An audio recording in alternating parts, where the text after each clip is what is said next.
그 피아노를 치면 1억 원을 주겠다. 재벌은 가난한 소년을 도전시켰고 그는 부유한 손님들과 함께 소년이 실패하는 모습을 보며 비웃으려 했다.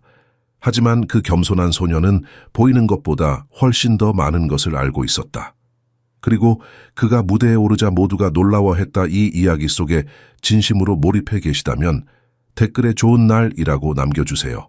그렇게 하면 우리가 당신의 존재를 확인하고 모두에게 평화와 건강, 그리고 조금 더 가벼운 날들이 이어지기를 바라는 마음을 함께 지켜나가게 됩니다.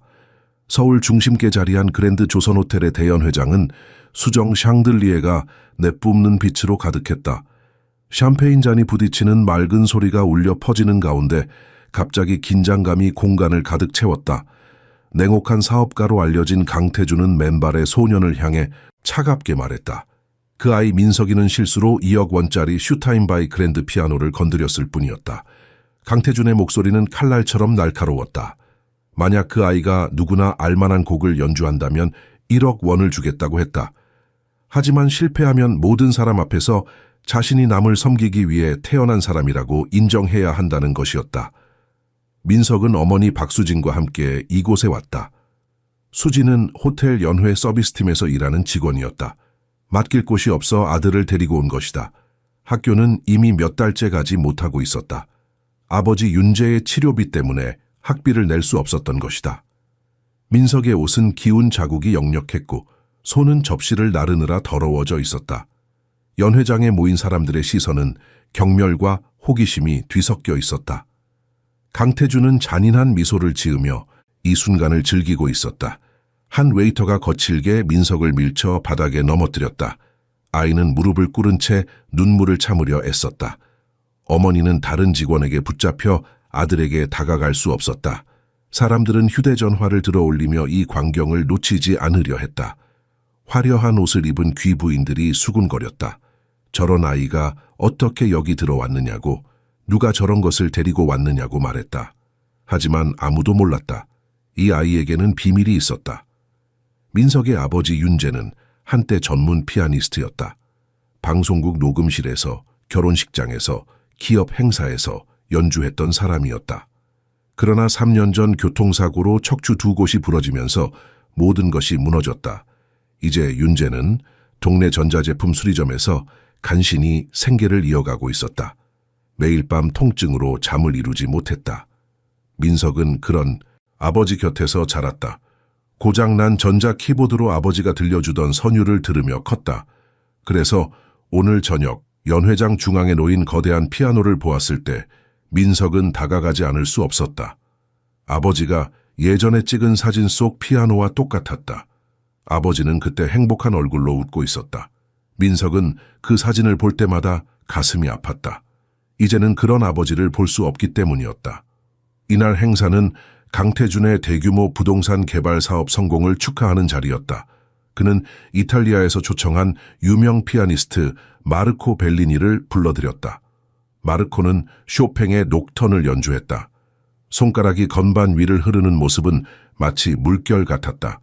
민석은 복도 구석에 서서 그 소리를 들었다. 음표 하나하나가 공기를 타고 흘러 그의 가슴 속으로 파고들었다. 민석의 손가락이 무의식 중에 움직였다. 마치 보이지 않는 건반을 누르듯 공중에서 움직였다. 연주가 끝나자 박수가 쏟아졌다. 마르코는 인사를 하고 무대를 내려갔다. 피아노는 다시 홀로 남겨졌다.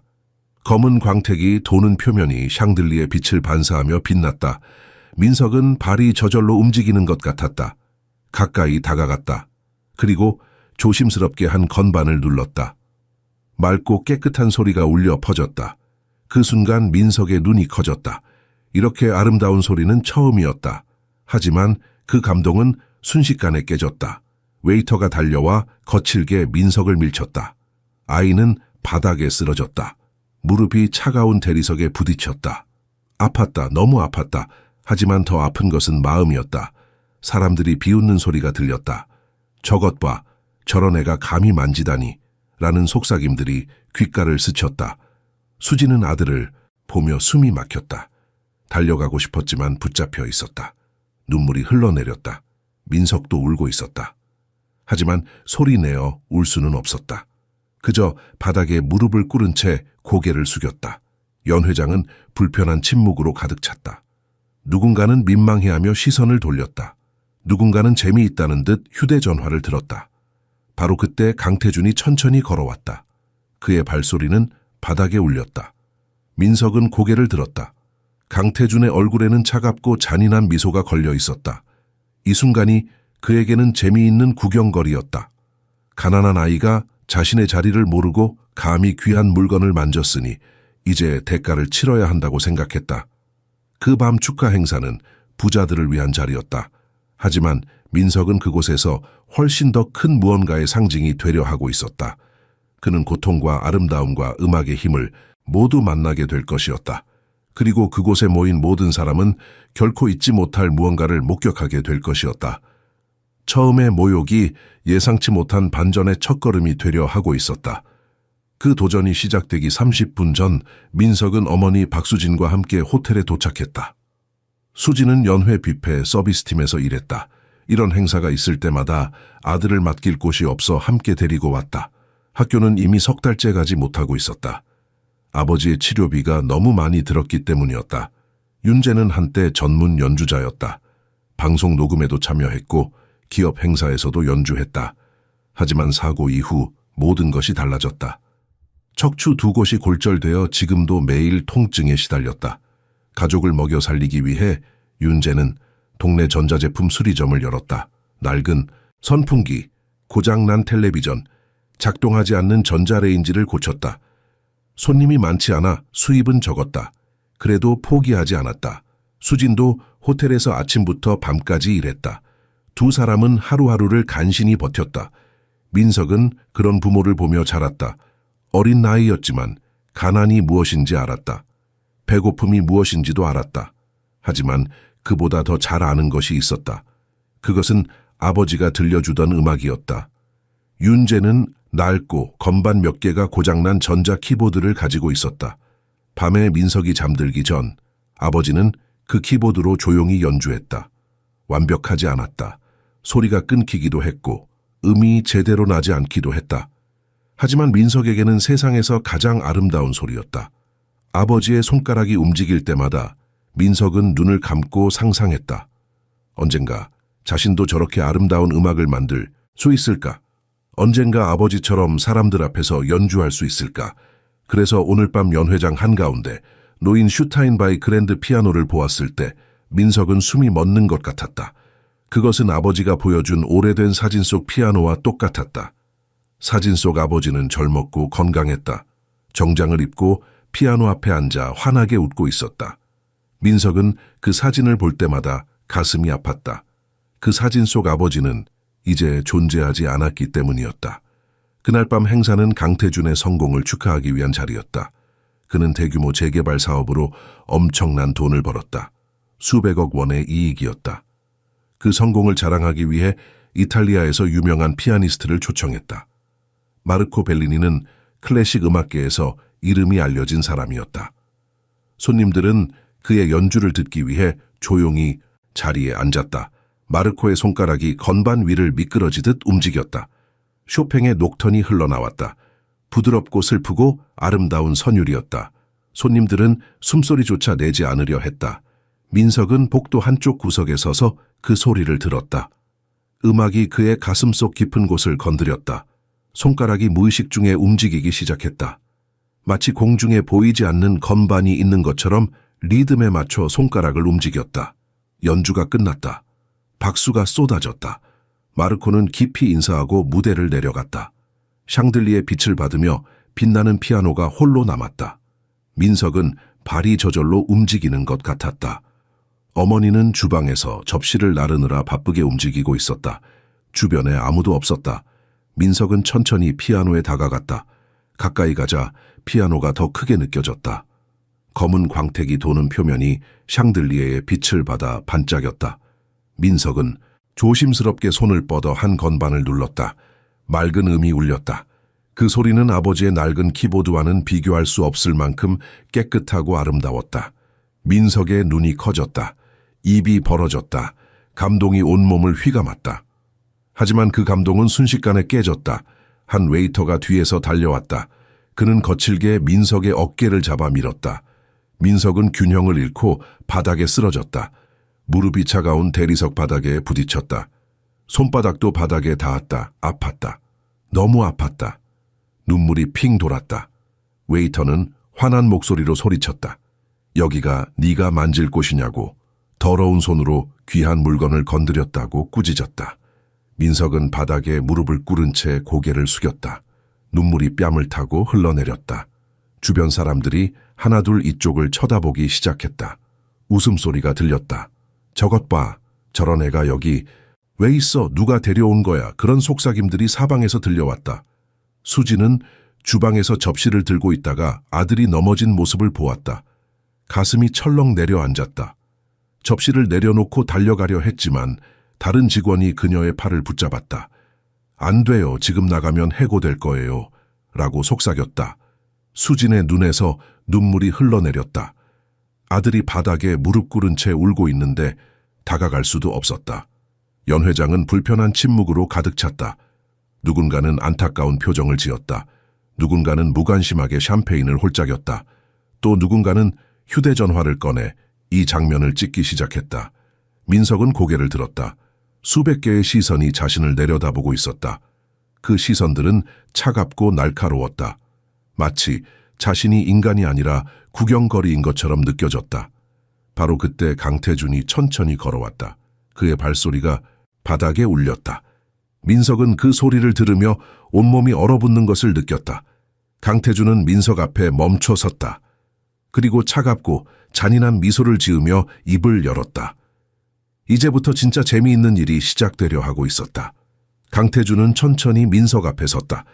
웨이터에게 손짓하며 아이를 놓아주라고 말했다. 그러고는 민석을 내려다보며 물었다. 피아노를 좋아하느냐고, 칠 줄 아느냐고. 민석은 떨리는 목소리로 대답했다. 아버지가 조금 가르쳐 주셨다고 말했다. 강태준은 비웃듯 웃었다. 주변 손님들을 둘러보며 큰 소리로 말했다. 여러분, 이 아이가 피아노를 칠 줄 안답니다. 재미있는 내기를 해볼까요? 손님들이 흥미로운 표정으로 귀를 기울였다. 만약 이 아이가 우리 모두가 알만한 곡을 연주한다면 1억 원을 주겠다고 선언했다. 하지만 실패한다면 여기 모인 모든 분 앞에서 자신이 남을 섬기기 위해 태어났다고 인정해야 한다고 덧붙였다. 연 회장이 웅성거리기 시작했다. 사람들은 서로 눈빛을 교환했다. 대부분은 휴대전화를 들어 올렸다. 이 장면을 놓치고 싶지 않았다. 수지는 더 이상 참을 수 없었다. 직원의 손을 뿌리치고 아들에게 달려갔다. 민석을 끌어안으며 울먹였다. 안 돼, 하지 마. 우리 그냥 가자. 하지만 강태준의 목소리가 다시 울렸다. 이미 수백 명이 듣지 않았습니까? 이 내기는 이제 공식적입니다. 민석은 어머니의 얼굴을 올려다 보았다. 수진의 눈가에는 주름이 깊게 패여 있었다. 손은 거칠고 갈라져 있었다. 매일 뜨거운 물에 손을 담그고 무거운 접시를 나르며 일한 흔적이었다. 민석은 어머니가 얼마나 고생하는지 알았다. 바로 그때 연 회장 입구에서 문이 열렸다. 한 남자가 지팡이를 짚고 들어왔다. 윤재였다. 민석의 아버지였다. 아내가 보낸 급한 문자를 보고 달려온 것이었다. 얼굴에는 고통의 흔적이 역력했다. 하지만 눈빛만은 또렷했다. 윤재는 아들에게 다가와 무릎을 꿇었다. 민석의 두 어깨를 잡고 조용히 물었다. 정말 하고 싶으냐고, 억지로 할 필요는 없다고. 민석은 눈물을 닦으며 고개를 끄덕였다. 작은 목소리로 말했다. 1억 원이면 아버지 수술을 할 수 있어요. 엄마도 편해지실 수 있어요. 윤재의 눈에 눈물이 고였다. 그는 아들을 꼭 끌어안았다. 수진도 함께 안았다. 세 사람은 수백 명의 시선 속에서 서로를 껴안았다. 강태준은 냉소적으로 박수를 쳤다. 참 감동적이군요. 하지만 시작하시죠. 민석은 부모에게서 천천히 몸을 떼었다. 아버지는 아들의 손을 잡고 말했다. 돈을 위해 치지 마라. 음악을 사랑하는 마음으로 쳐라. 그것이 너를 정의하는 것이다. 민석은 고개를 끄덕였다. 그는 천천히 피아노 쪽으로 걸어갔다. 다리가 후들거렸다. 온몸이 떨렸다. 수백 개의 시선이 자신을 뚫고 지나갔다. 피아노 앞에 섰다. 의자는 너무 높았다. 발이 바닥에 닿지 않았다. 손은 접시를 나르느라 더러워져 있었다. 새하얀 건반과 대조를 이루었다. 민석은 건반 위에 손을 올렸다.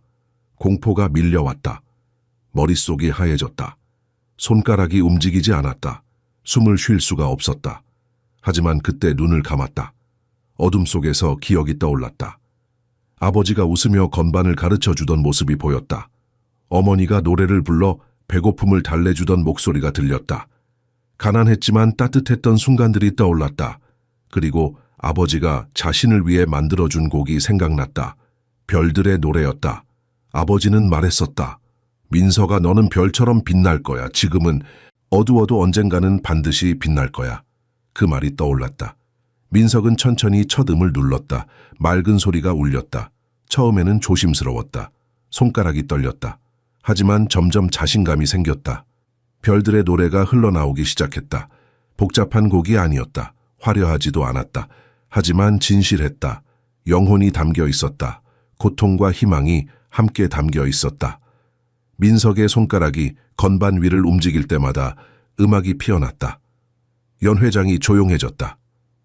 처음에는 예의상 조용히 하던 사람들이 점점 진짜 침묵에 빠져들었다. 숨소리조차 들리지 않았다. 누군가는 손을 입에 가져갔다. 누군가는 눈물을 닦았다. 음악이 그들의 가슴 속 어딘가를 건드렸다. 강태준의 비서 정다혜는 손으로 입을 가렸다. 이렇게 순수한 것을 본 적이 없었다. 이것은 기술이 아니었다. 이것은 영혼이었다. 수지는 무릎을 꿇고 기도했다. 아들이 폭력 후 속에서 아름다움을 만들어내는 모습은 고통스러우면서도 치유였다. 윤재는 울었다. 자신이 만든 곡이 아들의 손으로 다시 태어나는 것을 들으며 울었다. 민석은 3분 동안 연주했다. 절정에서 손가락은 건반 위를 날아다녔다. 눈은 감겨 있었다. 눈물이 흘러내렸다. 하지만 멈추지 않았다. 영혼이 이끄는 대로 연주했다. 마지막 음이 울렸다. 그 소리는 한숨처럼 사라졌다. 연 회장은 무덤처럼 조용했다. 아무도 움직이지 않았다. 시간이 멈춘 것 같았다. 민석은 눈을 떴다. 뺨에는 눈물 자국이 남아 있었다. 천천히 고개를 돌려 사람들을 보았다. 그들의 얼굴에는 충격과 감동이 뒤섞여 있었다.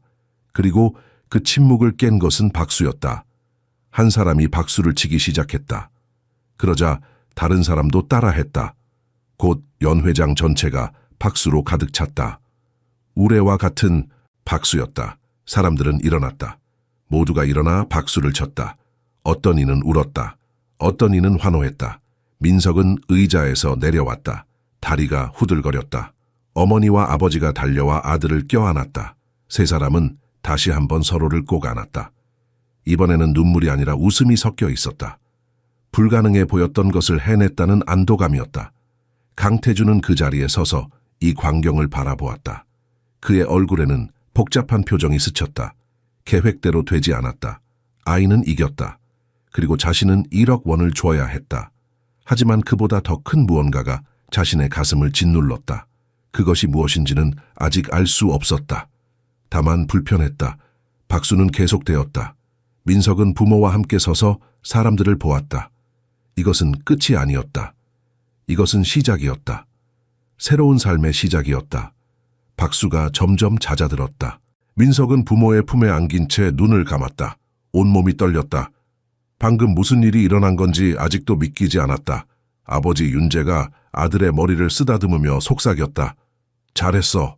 정말 잘했어. 그 말을 들으니 비로소 실감이 났다. 자신이 해냈다는 것을.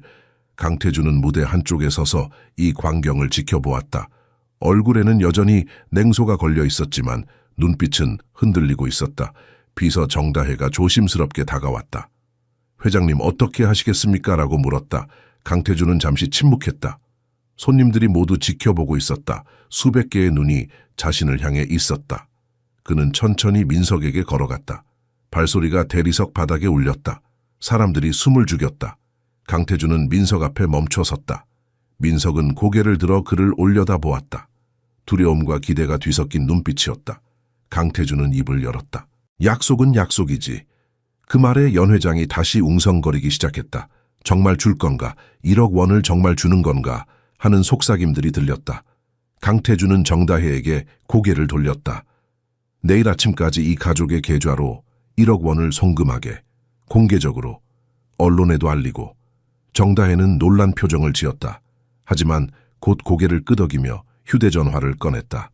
강태준은 다시 민석을 내려다보았다. 네 아버지 말이 맞아. 돈을 위해 연주하면 안 돼. 하지만 오늘 너는 그보다 더 큰 걸 보여줬어. 그게 뭔지 아니? 민석은 고개를 저었다. 강태준은 잠시 말을 멈췄다. 그의 목소리가 낮아졌다. 존엄이야. 너는 모욕 속에서도 존엄을 잃지 않았어. 그게 진짜 힘이지. 그 말을 하는 강태준의 얼굴에는 묘한 감정이 스쳤다. 마치 오래전 잊었던 무언가를 떠올리는 것 같았다. 윤재가 일어섰다. 지팡이를 짚고 강태준 앞으로 다가갔다. 두 남자가 마주 보았다. 윤재는 조용히 말했다. 감사합니다. 하지만 우리 아들에게는 돈보다 중요한 게 있습니다. 그건 바로 음악을 사랑하는 마음입니다. 오늘 그 마음이 더럽혀지지 않았으면 좋겠습니다. 강태준은 윤재를 물끄러미 바라보았다. 이 남자의 눈에는 두려움이 없었다. 가난하고 아프지만 당당했다. 강태준은 이런 눈빛을 본 지 오래였다. 자신을 대하는 사람들은 모두 두려워하거나 아첨했다. 하지만 이 남자는 달랐다. 돈은 받으십시오. 강태준이 말했다. 하지만 제가 한 가지만 물어봐도 되겠습니까? 윤재는 고개를 끄덕였다. 당신은 어떻게 저렇게 가르쳤습니까? 아이에게 저런 음악을 들려줄 수 있게 만들었습니까? 윤재는 잠시 생각했다. 그리고 조용히 대답했다. 가르친 게 아닙니다. 그저 함께 있었을 뿐입니다. 아이는 제가 고통스러워하는 모습도 봤고 포기하지 않는 모습도 봤습니다. 음악은 기술이 아니라 삶입니다. 민석이는 그걸 보고 배운 겁니다. 강태준은 아무 말도 하지 못했다. 그 말이 가슴 깊은 곳을 찔렀다. 자신은 평생 무엇을 배웠던가? 돈을 버는 법은 배웠다. 사람을 이용하는 법도 배웠다. 하지만 삶을 사는 법은 배우지 못했다. 연 회장 안의 분위기가 조용히 변하고 있었다. 처음에는 구경거리로 여기던 사람들이 이제는 진지한 표정을 짓고 있었다. 누군가는 고개를 숙이고 생각에 잠겼다. 누군가는 눈물을 훔쳤다. 이 가난한 가족이 보여준 것은 단순한 연주가 아니었다. 그것은 인간의 존엄이었다. 정다혜는 멀리서 이 광경을 지켜보며 휴대전화로 무언가를 적었다. 그녀는 기자 출신이었다. 이런 장면을 놓칠 수 없었다. 하지만 이번에는 강태준을 공격하기 위해서가 아니었다. 이 이야기를 세상에 알리고 싶었다. 진실된 이야기를. 강태준은 천천히 몸을 돌렸다. 손님들을 향해 말했다. 여러분, 오늘 우리는 특별한 것을 목격했습니다. 음악의 힘을, 그리고 인간의 존엄을. 이 아이와 이 가족에게 다시 한번 박수를 부탁드립니다. 박수가 다시 터져 나왔다. 이번에는 더 따뜻했다. 더 진심이었다. 민석은 부모와 함께 서서 사람들을 보았다. 이제 더 이상 두렵지 않았다. 자신이 해냈다는 자신감이 생겼다. 그리고 무엇보다 부모가 자랑스러워하는 모습을 보았다. 연회는 조용히 끝나갔다. 사람들은 하나둘 떠났다. 하지만 모두 이 밤을 잊지 못할 것이었다. 민석 가족은 호텔 직원 출입구로 나왔다. 밤 공기가 차가웠다. 수진이 민석의 어깨에 자신의 카디건을 걸쳐주었다. 윤재가 아들을 안아 올렸다. 아팠지만 참았다. 민석은 아버지 품에 안겨 하늘을 올려다보았다. 별이 보였다. 아버지가 말했던 그 별들이. 민석은 속으로 생각했다. 나도 별처럼 빛났을까? 아버지처럼. 택시를 타고 집으로 가는 길 아무도 말하지 않았다. 하지만 세 사람 모두 같은 생각을 하고 있었다. 오늘부터 모든 것이 달라질 거라는 생각. 그것이 두렵기도 하고 기대되기도 했다. 하지만 함께라면 괜찮을 것 같았다. 지금까지 그래왔던 것처럼. 다음 날 아침 민석은 낯선 소리에 잠에서 깼다. 휴대전화가 계속 울렸다. 어머니의 목소리가 들렸다. 떨리고 있었다. 여보, 여보, 일어나세요. 이것 좀 보세요. 윤재가 힘겹게 몸을 일으켰다. 수진이 휴대전화를 내밀었다. 화면에는 뉴스 기사가 떠 있었다. 제목을 읽는 순간 윤재의 눈이 커졌다. 맨발의 소년, 1억 원 내기에서 승리, 피아노로 재벌을 감동시키다. 기사는 빠르게 퍼지고 있었다. 어젯밤 연 회장에 있던 사람들이 찍은 영상들이 인터넷에 올라왔다. 조회수가 폭발적으로 늘고 있었다. 댓글도 수천 개가 달렸다. 대부분은 민석을 응원하는 내용이었다. 하지만 일부는 강태준을 비난했다. 어린아이를 가지고 놀았다고, 모욕을 주었다고 말했다. 수지는 걱정스러운 표정을 지었다. 여보, 이거 괜찮은 걸까요? 너무 유명해지는 거 아닌가요? 윤재도 불안했다. 갑자기 쏟아지는 관심이 부담스러웠다. 민석은 아직 어렸다. 이런 관심을 감당할 수 있을까? 바로 그때 문 밖에서 소리가 들렸다. 초인종이 울렸다. 윤재가 문을 열자 낯선 사람들이 서 있었다. 기자들이었다. 카메라를 들고 마이크를 내밀었다. 민석 어머니십니까? 아드님과 인터뷰 좀 할 수 있을까요? 라고 물었다. 수진이 황급히 문을 닫았다. 가슴이 두근거렸다. 이런 일은 처음이었다. 어떻게 대처해야 할지 몰랐다. 윤재가 아내의 손을 잡았다. 괜찮아요. 천천히 생각해 봅시다. 민석은 자기 방에서 이 소란을 들었다. 창문으로 내다보니 집 앞에 사람들이 모여 있었다. 카메라를 든 사람들, 구경하는 이웃들. 민석은 커튼을 다시 닫았다. 갑자기 무서워졌다. 오전 10시쯤 휴대전화가 다시 울렸다. 이번에는 모르는 번호였다. 수진이 조심스럽게 받았다. 여보세요. 전화기 너머에서 차분한 남자 목소리가 들렸다. 저는 국립음악원 입학처장 한석우라고 합니다. 혹시 민석 학생 부모님이신가요? 수진은 윤재를 쳐다보았다. 손으로 전화기를 가리고 속삭였다. 국립음악원이래요. 윤재의 눈이 커졌다. 국립음악원은 나라에서 가장 권위 있는 음악교육기관이었다. 들어가기가 하늘의 별 따기만큼 어려웠다. 한석우는 정중하게 말했다.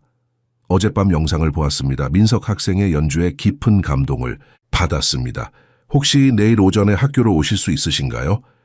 원장님께서 직접 만나보고 싶어 하십니다. 수지는 떨리는 목소리로 대답했다. 네, 가겠습니다. 전화를 끊고 윤재에게 말했다. 여보, 국립음악원에서 민석이를 만나고 싶대요. 윤재는 믿을 수 없다는 표정을 지었다. 하지만 곧 걱정이 밀려왔다.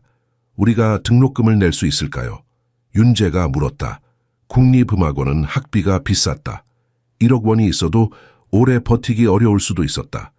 게다가 민석에게는 제대로 된 악기도 없었다. 레슨도 받아본 적이 없었다. 수지는 남편의 손을 꼭 잡았다. 일단 가봐요. 이야기를 들어보고 결정해요. 윤재는 고개를 끄덕였다. 하지만 마음 한쪽이 무거웠다. 오후가 되자 또 다른 전화들이 쏟아졌다. 방송국에서, 신문사에서, 잡지사에서 연락이 왔다. 모두 민석의 이야기를 다루고 싶어 했다. 수진과 윤재는 모든 제안을 정중히 거절했다. 민석이 혼란스러워할까봐 걱정됐다. 저녁 무렵 강태준의 회사에서 연락이 왔다. 약속대로 1억 원이 송금되었다는 통지였다. 수진이 은행 앱을 열어보니 정말로 돈이 들어와 있었다. 1억 원. 평생 한 번도 본 적 없는 금액이었다. 윤재와 수진은 서로를 바라보았다. 눈물이 흘렀다. 기쁨의 눈물이면서 동시에 두려움의 눈물이었다. 이 돈으로 무엇을 해야 할까? 어떻게 써야 현명한 걸까? 민석의 미래를 위해 어떻게 사용해야 할까? 민석은 부모가 우는 모습을 보며 가슴이 아팠다. 자신 때문에 부모가 이렇게 힘들어하는 것 같았다. 어젯밤에는 영웅이 된 것 같았다. 하지만 지금은 혼란스러웠다. 모든 것이 너무 빠르게 변하고 있었다. 밤이 깊어갔다. 민석은 잠들지 못하고 천장을 올려다보았다. 내일 음악원에 가면 어떤 일이 일어날까? 자신이 정말 그곳에 어울릴까? 다른 아이들은 모두 어릴 때부터 제대로 배운 아이들일 텐데 두려웠다. 하지만 동시에 설레기도 했다. 아버지처럼 음악을 할 수 있다는 것, 제대로 배울 수 있다는 것. 그것은 꿈 같은 일이었다. 민석은 눈을 감았다. 그리고 속으로 기도했다. 제가 잘할 수 있게 해주세요. 부모님을 실망시키지 않게 해주세요. 옆방에서는 윤재와 수진도 잠들지 못하고 있었다. 두 사람은 손을 맞잡고 누워 있었다. 말없이 서로의 온기를 느꼈다. 내일부터 새로운 세상이 시작될 것이었다. 준비되지 않았지만 가야 했다. 민석을 위해서라면 무엇이든 할 수 있었다. 창밖으로 달빛이 들어왔다. 고요한 밤이었다. 하지만 세 사람의 마음속은 폭풍이 치고 있었다. 기대와 두려움, 희망과 불안이 뒤섞여 있었다. 내일이 오면 모든 것이 분명해질까? 아니면 더 복잡해질까? 아무도 알 수 없었다. 다만 한 가지는 확실했다. 이제 되돌아갈 수 없다는 것. 앞으로 나아가야 한다는 것. 다음 날 아침 민석 가족은 지하철을 타고 국립음악원으로 향했다. 버스비를 아끼기 위해서였다. 1억 원이 있어도 습관은 쉽게 바뀌지 않았다. 윤재는 지팡이를 짚고 천천히 걸었다. 계단을 오르내릴 때마다 얼굴을 찡그렸다. 수진이 남편을 부축했다. 민석은 새 옷을 입고 있었다. 어제 어머니가 급히 사준 것이었다. 평소보다 깨끗하고 단정했다. 하지만 마음은 불안했다. 지하철 안에서 사람들이 자신을 쳐다보는 것 같았다. 혹시 자신을 알아보는 걸까? 영상을 본 사람일까? 민석은 고개를 숙였다. 음악원에 도착하자 웅장한 건물이 눈앞에 나타났다. 유럽식 건축물로 지어진 곳이었다. 입구에는 큰 계단이 있었고 양쪽에는 조각상이 서 있었다. 민석은 이런 곳에 와본 적이 없었다. 주눅이 들었다. 현관을 지나자 로비가 펼쳐졌다. 넓고 높은 천장에 샹들리에가 걸려 있었다. 바닥은 대리석이었다. 멀리서 피아노 소리가 들렸다.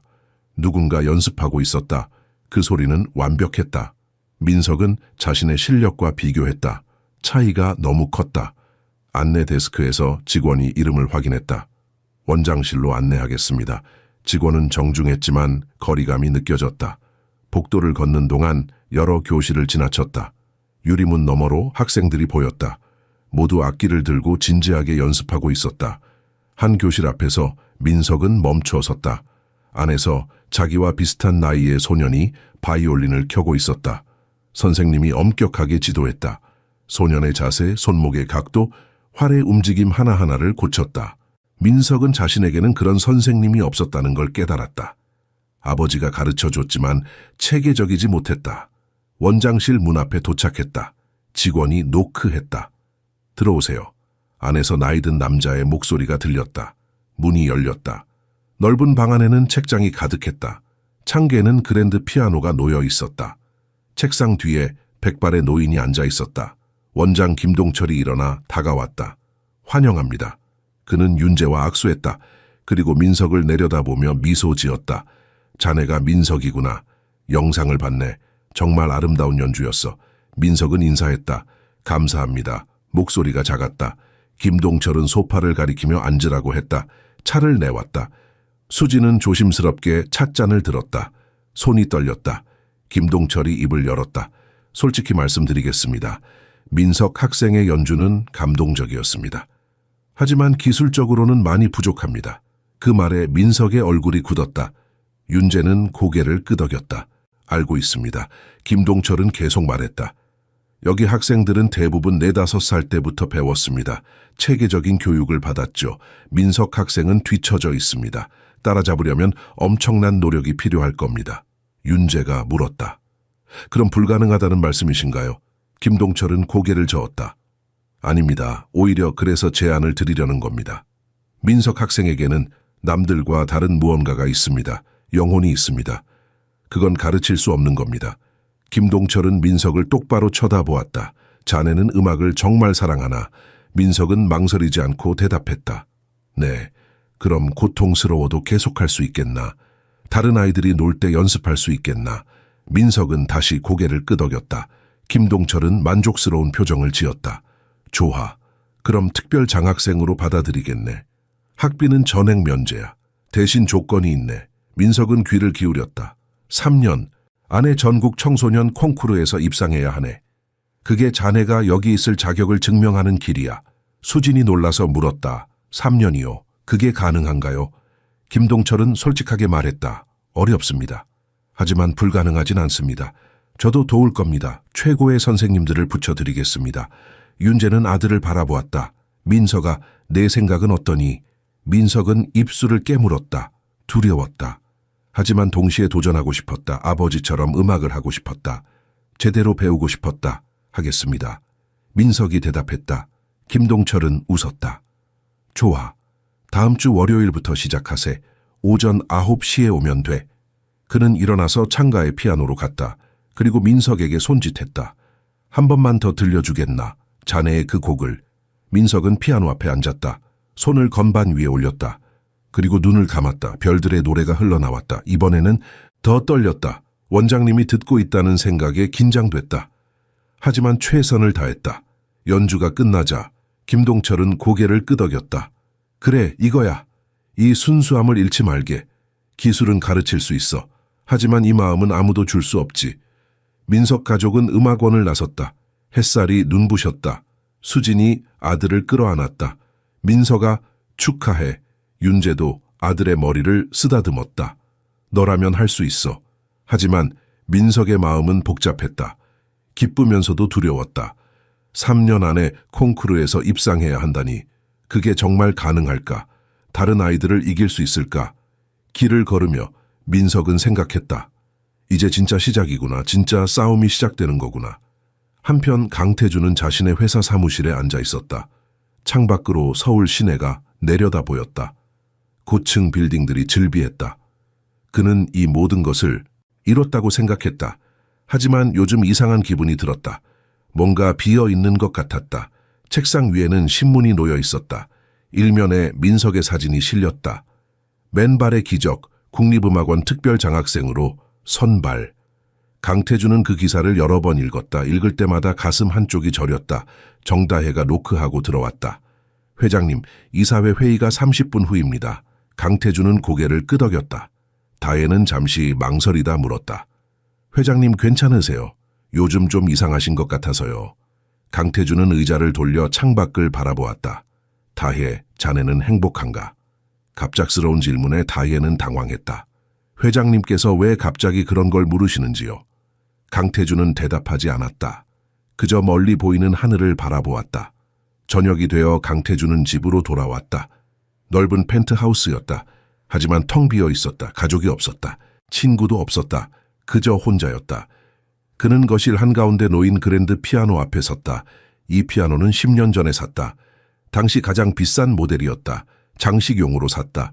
손님들에게 자랑하기 위해서였다. 하지만 한 번도 제대로 쳐본 적이 없었다.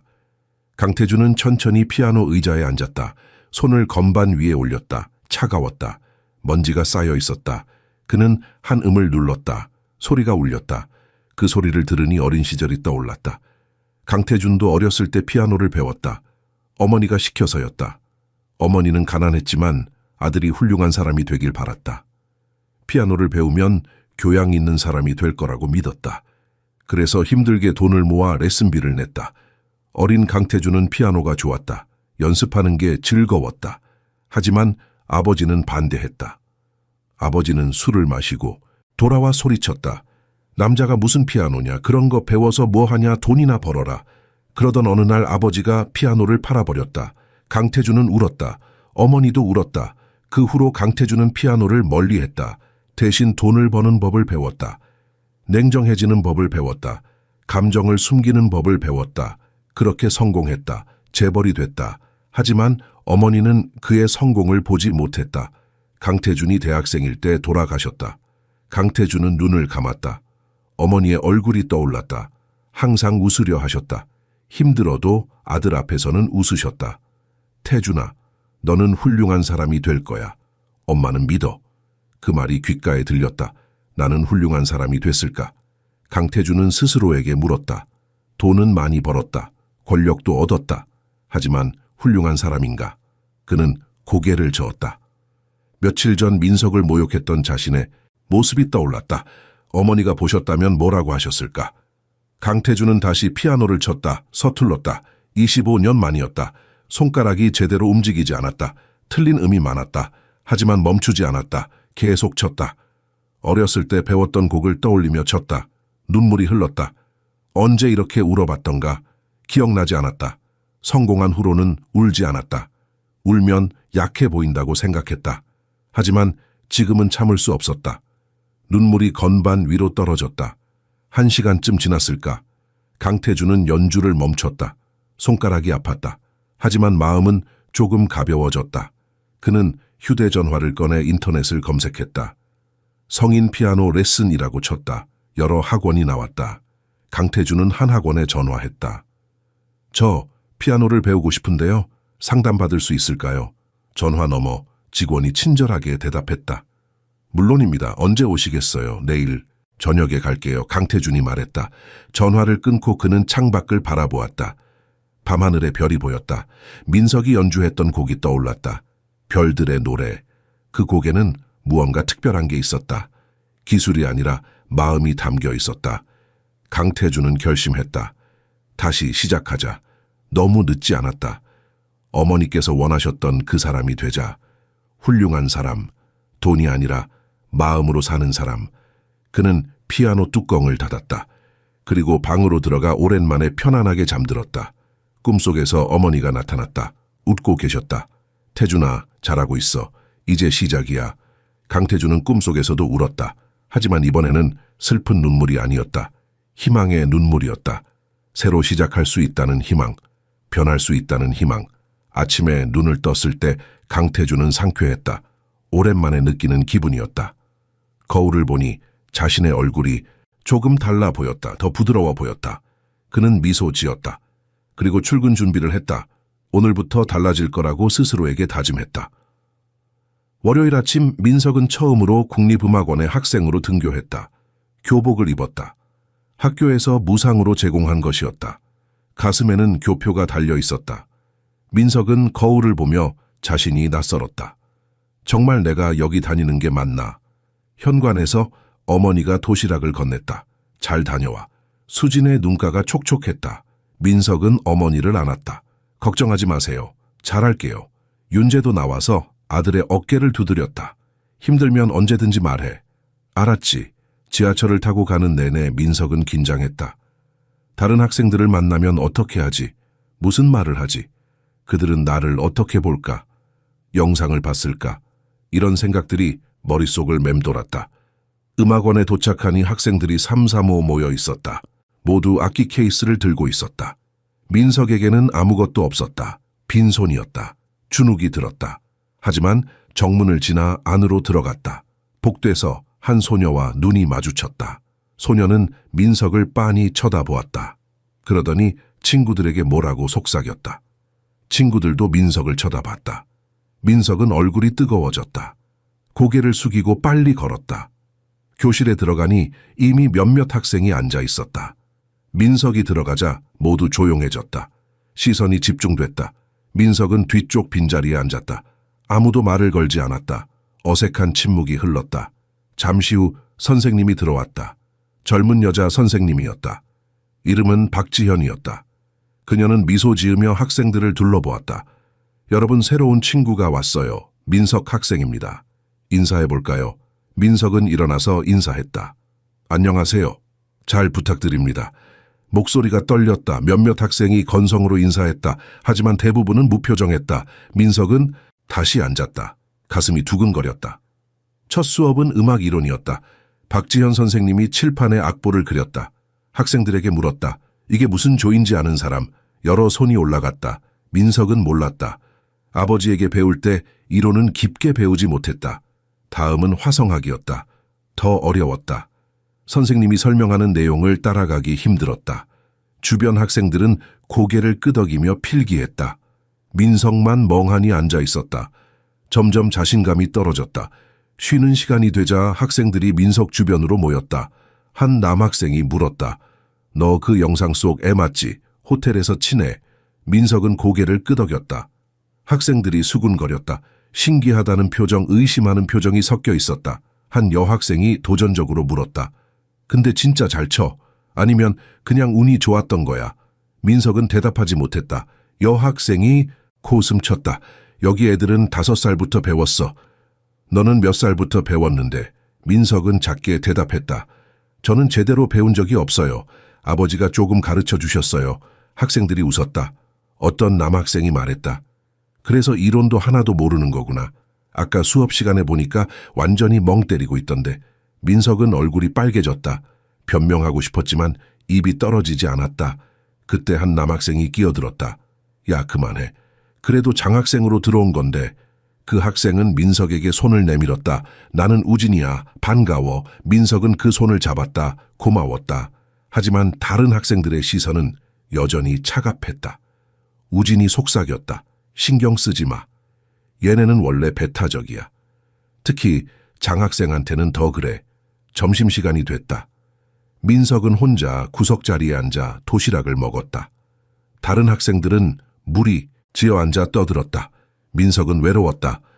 어머니가 싼 도시락을 먹으며 눈물이 날 것 같았다. 오후에는 실기 수업이 있었다. 학생들이 차례로 연주했다. 모두 훌륭했다. 완벽한 자세, 정확한 리듬, 깨끗한 음색. 민석은 자신의 차례가 두려웠다. 드디어 민석의 이름이 불렸다. 그는 떨리는 다리로 피아노 앞에 앉았다. 무엇을 칠까? 별들의 노래밖에 제대로 아는 게 없었다. 그 곡을 쳤다. 최선을 다했다. 하지만 중간에 실수했다. 음을 틀렸다. 리듬도 흔들렸다. 연주가 끝나자 선생님이 말했다. 감정은 좋아요. 하지만 기술이 많이 부족해요.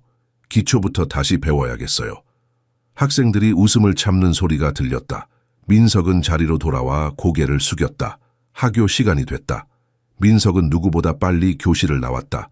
복도를 지나 정문으로 향했다. 뒤에서 우진이 불렀다. 야, 민석아, 잠깐만. 민석은 멈춰 섰다. 우진이 다가왔다. 괜찮아. 첫날은 다 그래. 나도 처음에 힘들었어. 민석은 고개를 끄덕였다. 우진이 계속 말했다. 너는 재능이 있어. 그냥 배우지 못했을 뿐이야. 금방 따라잡을 거야. 민석은 고마웠지만 확신이 서지 않았다. 정말 따라잡을 수 있을까? 집으로 가는 지하철 안에서 민석은 창밖을 바라보았다. 눈물이 흘렀다. 닦아내려 했지만 계속 흘렀다. 집에 도착하니 어머니가 기다리고 있었다. 어땠어? 재미있었어. 민석은 억지로 웃었다. 응, 괜찮았어. 하지만 수지는 아들의 눈이 빨갛다는 걸 알았다. 울었다는 걸 알았다. 하지만 묻지 않았다. 그저 아들을 안아줬다. 그날 밤 민석은 책상 앞에 앉아 오늘 배운 내용을 복습했다. 모르는 게 너무 많았다. 따라잡으려면 몇 배로 노력해야 했다. 민석은 주먹을 쥐었다. 포기하지 않겠다고 다짐했다. 반드시 증명하겠다고. 자신이 여기 있을 자격이 있다는 것을. 그로부터 한 달이 흘렀다. 민석의 하루는 지옥 같았다. 새벽 5시에 일어나 이론 공부를 했다. 학교에 가서는 8시간 수업을 들었다. 집에 돌아오면 밤 11시까지 연습했다. 주말에도 쉬지 않았다. 손가락에 굳은 살이 박였다. 허리가 아팠다. 눈이 침침했다. 하지만 멈출 수 없었다. 다른 학생들과의 격차가 너무 컸다. 조금이라도 게으르면 영원히 따라잡을 수 없을 것 같았다. 어느 토요일 오후, 민석은 연습실에 혼자 남아 있었다. 다른 학생들은 모두 집에 갔다. 민석만 남아서 같은 부분을 수십 번 반복했다. 음이 깨끗하게 나지 않았다. 리듬이 정확하지 않았다. 손가락이 꼬였다. 화가 났다. 자신에게 화가 났다. 왜 안 되는 거지? 왜 이렇게 어려운 거지? 민석은 건반을 쾅 쳤다. 불협화음이 울렸다. 그리고 책상에 엎드려 울었다. 아무도 없어서 참지 않았다. 소리 내어 울었다. 문이 열렸다. 민석은 깜짝 놀라 고개를 들었다. 김동철 원장이 서 있었다. 원장님. 민석은 황급히 눈물을 닦았다. 김동철이 들어와 옆에 앉았다. 힘드나? 민석은 고개를 끄덕였다. 김동철이 물었다. 왜 이렇게까지 하나? 민석은 대답했다. 증명하고 싶어서요. 제가 여기 있을 자격이 있다는 걸. 김동철은 고개를 저었다. 자네는 이미 자격이 있어. 그걸 증명할 필요 없네. 민석은 이해하지 못했다. 하지만 원장님께서 3년 안에 콩쿠르에 입상하라고 하셨잖아요. 김동철이 설명했다. 그건 자네를 위한 목표일 뿐이야. 자네가 성장하도록 돕기 위해서지 자격을 시험하려는 게 아니네. 민석의 눈에서 또 눈물이 흘렀다. 김동철이 손수건을 건넸다. 자네는 너무 조급해. 음악은 서두르는 게 아니야. 천천히 자라는 거지. 나무처럼. 당장 열매를 맺으려 하지 말게. 김동철은 피아노 앞에 앉았다. 그리고 연주하기 시작했다. 쇼팽의 녹턴이었다. 부드럽고 깊은 소리였다. 민석은 숨을 죽이고 들었다. 음악이 방 안을 가득 채웠다. 연주가 끝나자 김동철이 말했다. 나는 70년을 쳤네. 하지만 아직도 배우고 있어. 음악에는 끝이 없지. 그러니 조급해하지 말게. 자네만의 속도로 가면 돼. 민석은 고개를 끄덕였다. 원장님, 제가 언젠가 원장님처럼 칠 수 있을까요? 김동철은 웃었다. 자네는 나처럼 칠 필요 없어. 민석답게 치면 돼. 그게 더 중요하네. 김동철은 일어서며 말했다. 오늘은 그만 쉬게. 집에 가서 가족들과 시간을 보내게. 음악만이 전부가 아니야. 삶도 중요하지. 민석은 감사하다고 인사했다. 집에 돌아오니 어머니가 저녁을 차리고 있었다. 아버지는 소파에 앉아 텔레비전을 보고 있었다. 예전보다 얼굴색이 좋아 보였다. 1억 원으로 치료를 받기 시작했기 때문이었다. 저녁을 먹으며 윤재가 물었다. 학교는 어떠니? 적응되니? 민석은 솔직하게 말했다. 힘들어요. 다른 애들보다 많이 부족해요. 하지만 포기하지 않을 거예요. 윤재는 아들을 바라보았다. 민석아, 네가 이미 이뤄낸 걸 생각해봐. 한 달 전 너는 악보도 제대로 못 읽었어. 지금은 읽을 수 있잖아. 그게 얼마나 대단한 건데. 수진도 거들었다. 맞아. 선생님들도 네가 빨리 발전한다고 하시더라. 조급해하지 마. 민석은 부모의 말이 고마웠다. 힘이 났다. 식사 후 윤재가 말했다. 민석아, 나랑 같이 좀 칠까? 민석은 놀랐다. 아버지는 요즘 피아노를 거의 치지 않았다. 손가락이 예전 같지 않다고 했다. 하지만 오늘은 기분이 좋아 보였다. 두 사람은 작은 전자 키보드 앞에 앉았다. 윤재가 먼저 쳤다. 서툴렀다. 음이 틀리기도 했다. 하지만 따뜻했다. 민석이 이어서 쳤다. 아버지보다는 나았지만 완벽하지 않았다. 윤재가 말했다. 있잖아, 민석아. 완벽할 필요는 없어. 진심이면 돼. 사람들은 완벽한 연주를 원하는 게 아니야. 마음을 원하지.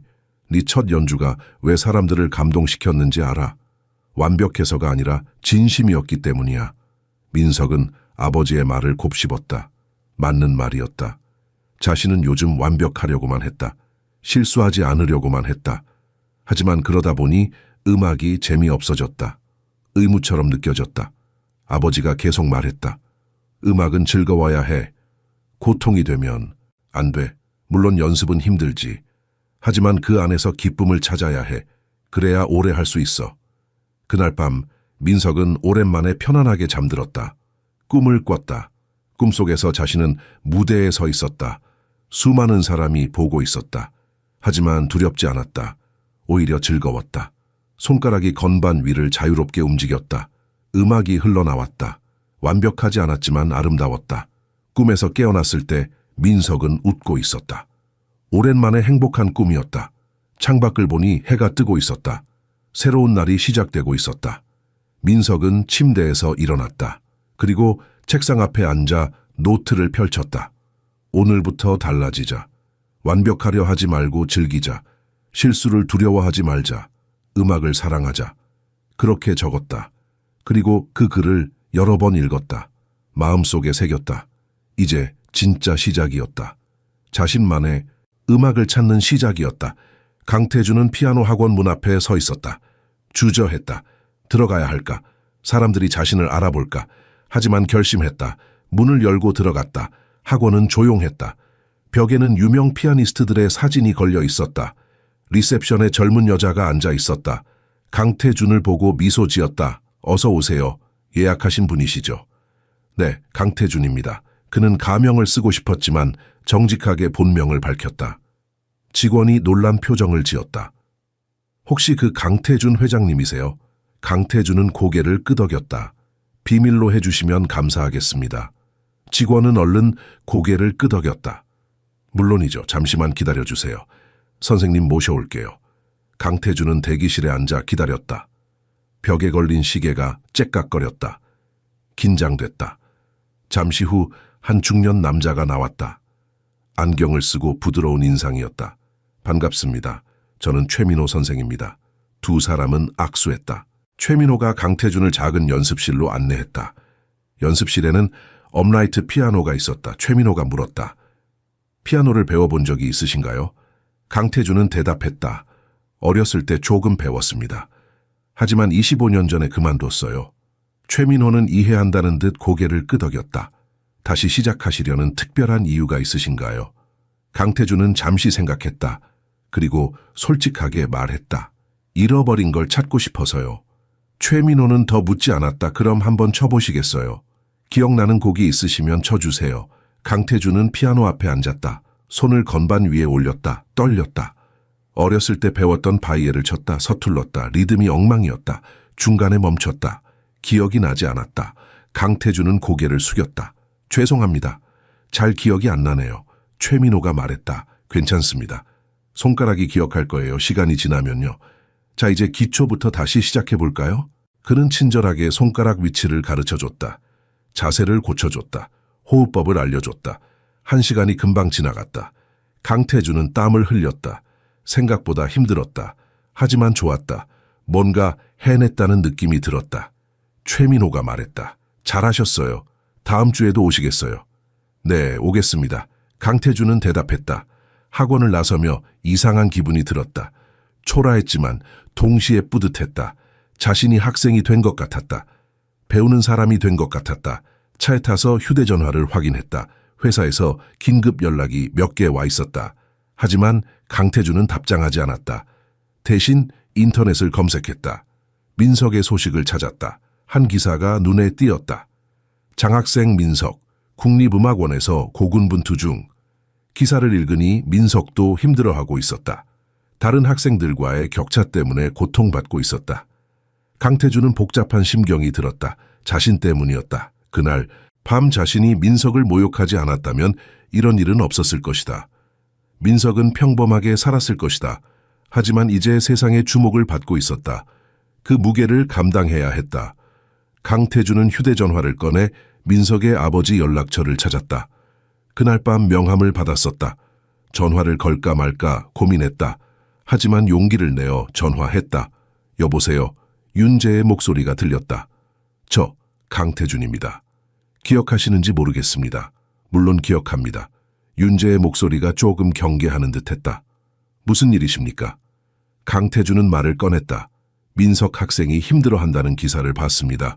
혹시 제가 도울 수 있는 게 있을까요? 윤재는 잠시 침묵했다. 그리고 대답했다. 걱정해 주셔서 감사합니다. 하지만 민석이는 스스로 해내야 합니다. 강태준은 이해했다. 그렇겠죠. 죄송합니다. 괜한 참견을 했네요. 윤재가 말했다. 아닙니다. 마음만 감사히 받겠습니다. 그런데 회장님, 한 가지만 물어봐도 될까요? 물론입니다. 강태준이 대답했다. 윤재가 물었다. 혹시 회장님도 음악을 하시나요? 요즘 뭔가 달라지신 것 같아서요. 강태준은 놀랐다. 어떻게 아셨습니까? 윤재가 웃으며 말했다. 음악을 하는 사람은 알아봅니다. 눈빛이 다르거든요. 강태준도 웃었다. 네, 피아노를 다시 시작했습니다. 민석 학생 덕분에 잃어버렸던 걸 찾았습니다. 그거 정말 좋은 일입니다. 윤재가 진심으로 말했다. 음악은 나이가 없습니다. 언제든 시작할 수 있죠. 두 사람은 잠시 더 이야기를 나눴다. 음악에 대해, 인생에 대해. 통화를 끝내고 강태준은 마음이 한결 가벼워졌다. 집에 도착해 강태준은 자신의 피아노 앞에 앉았다. 오늘 배운 것을 복습했다. 서툴렀지만 포기하지 않았다. 한 음 정성껏 쳤다. 창밖으로 서울의 야경이 보였다. 수백만 개의 불빛이 반짝였다. 강태준은 그 불빛들을 보며 생각했다. 저 불빛 하나하나에 사람들의 이야기가 있겠지. 민석처럼 힘들게 싸우는 사람도 있을 것이고 자신처럼 잃어버린 걸 찾는 사람도 있을 것이다. 강태준은 다시 피아노를 쳤다. 이번에는 즉흥으로 쳤다. 배운 것도 아니고 외운 것도 아니었다. 그냥 느낌대로 쳤다. 엉망이었다. 음악이라고 할 수도 없었다. 하지만 자신의 것이었다. 연주를 마치고 강태준은 미소 지었다. 시작이었다. 긴 여정의 시작이었다. 어디로 갈지는 몰랐다. 하지만 가는 것 자체가 중요했다. 그는 피아노 뚜껑을 닫고 방으로 들어갔다. 침대에 누워 천장을 올려다 보았다. 어머니가 생각났다. 엄마, 저 이제 시작했어요. 늦었지만 시작했어요. 속으로 말했다. 그러자 마음이 편안해졌다. 눈이 감겼다. 오랜만에 악몽 없는 밤이었다.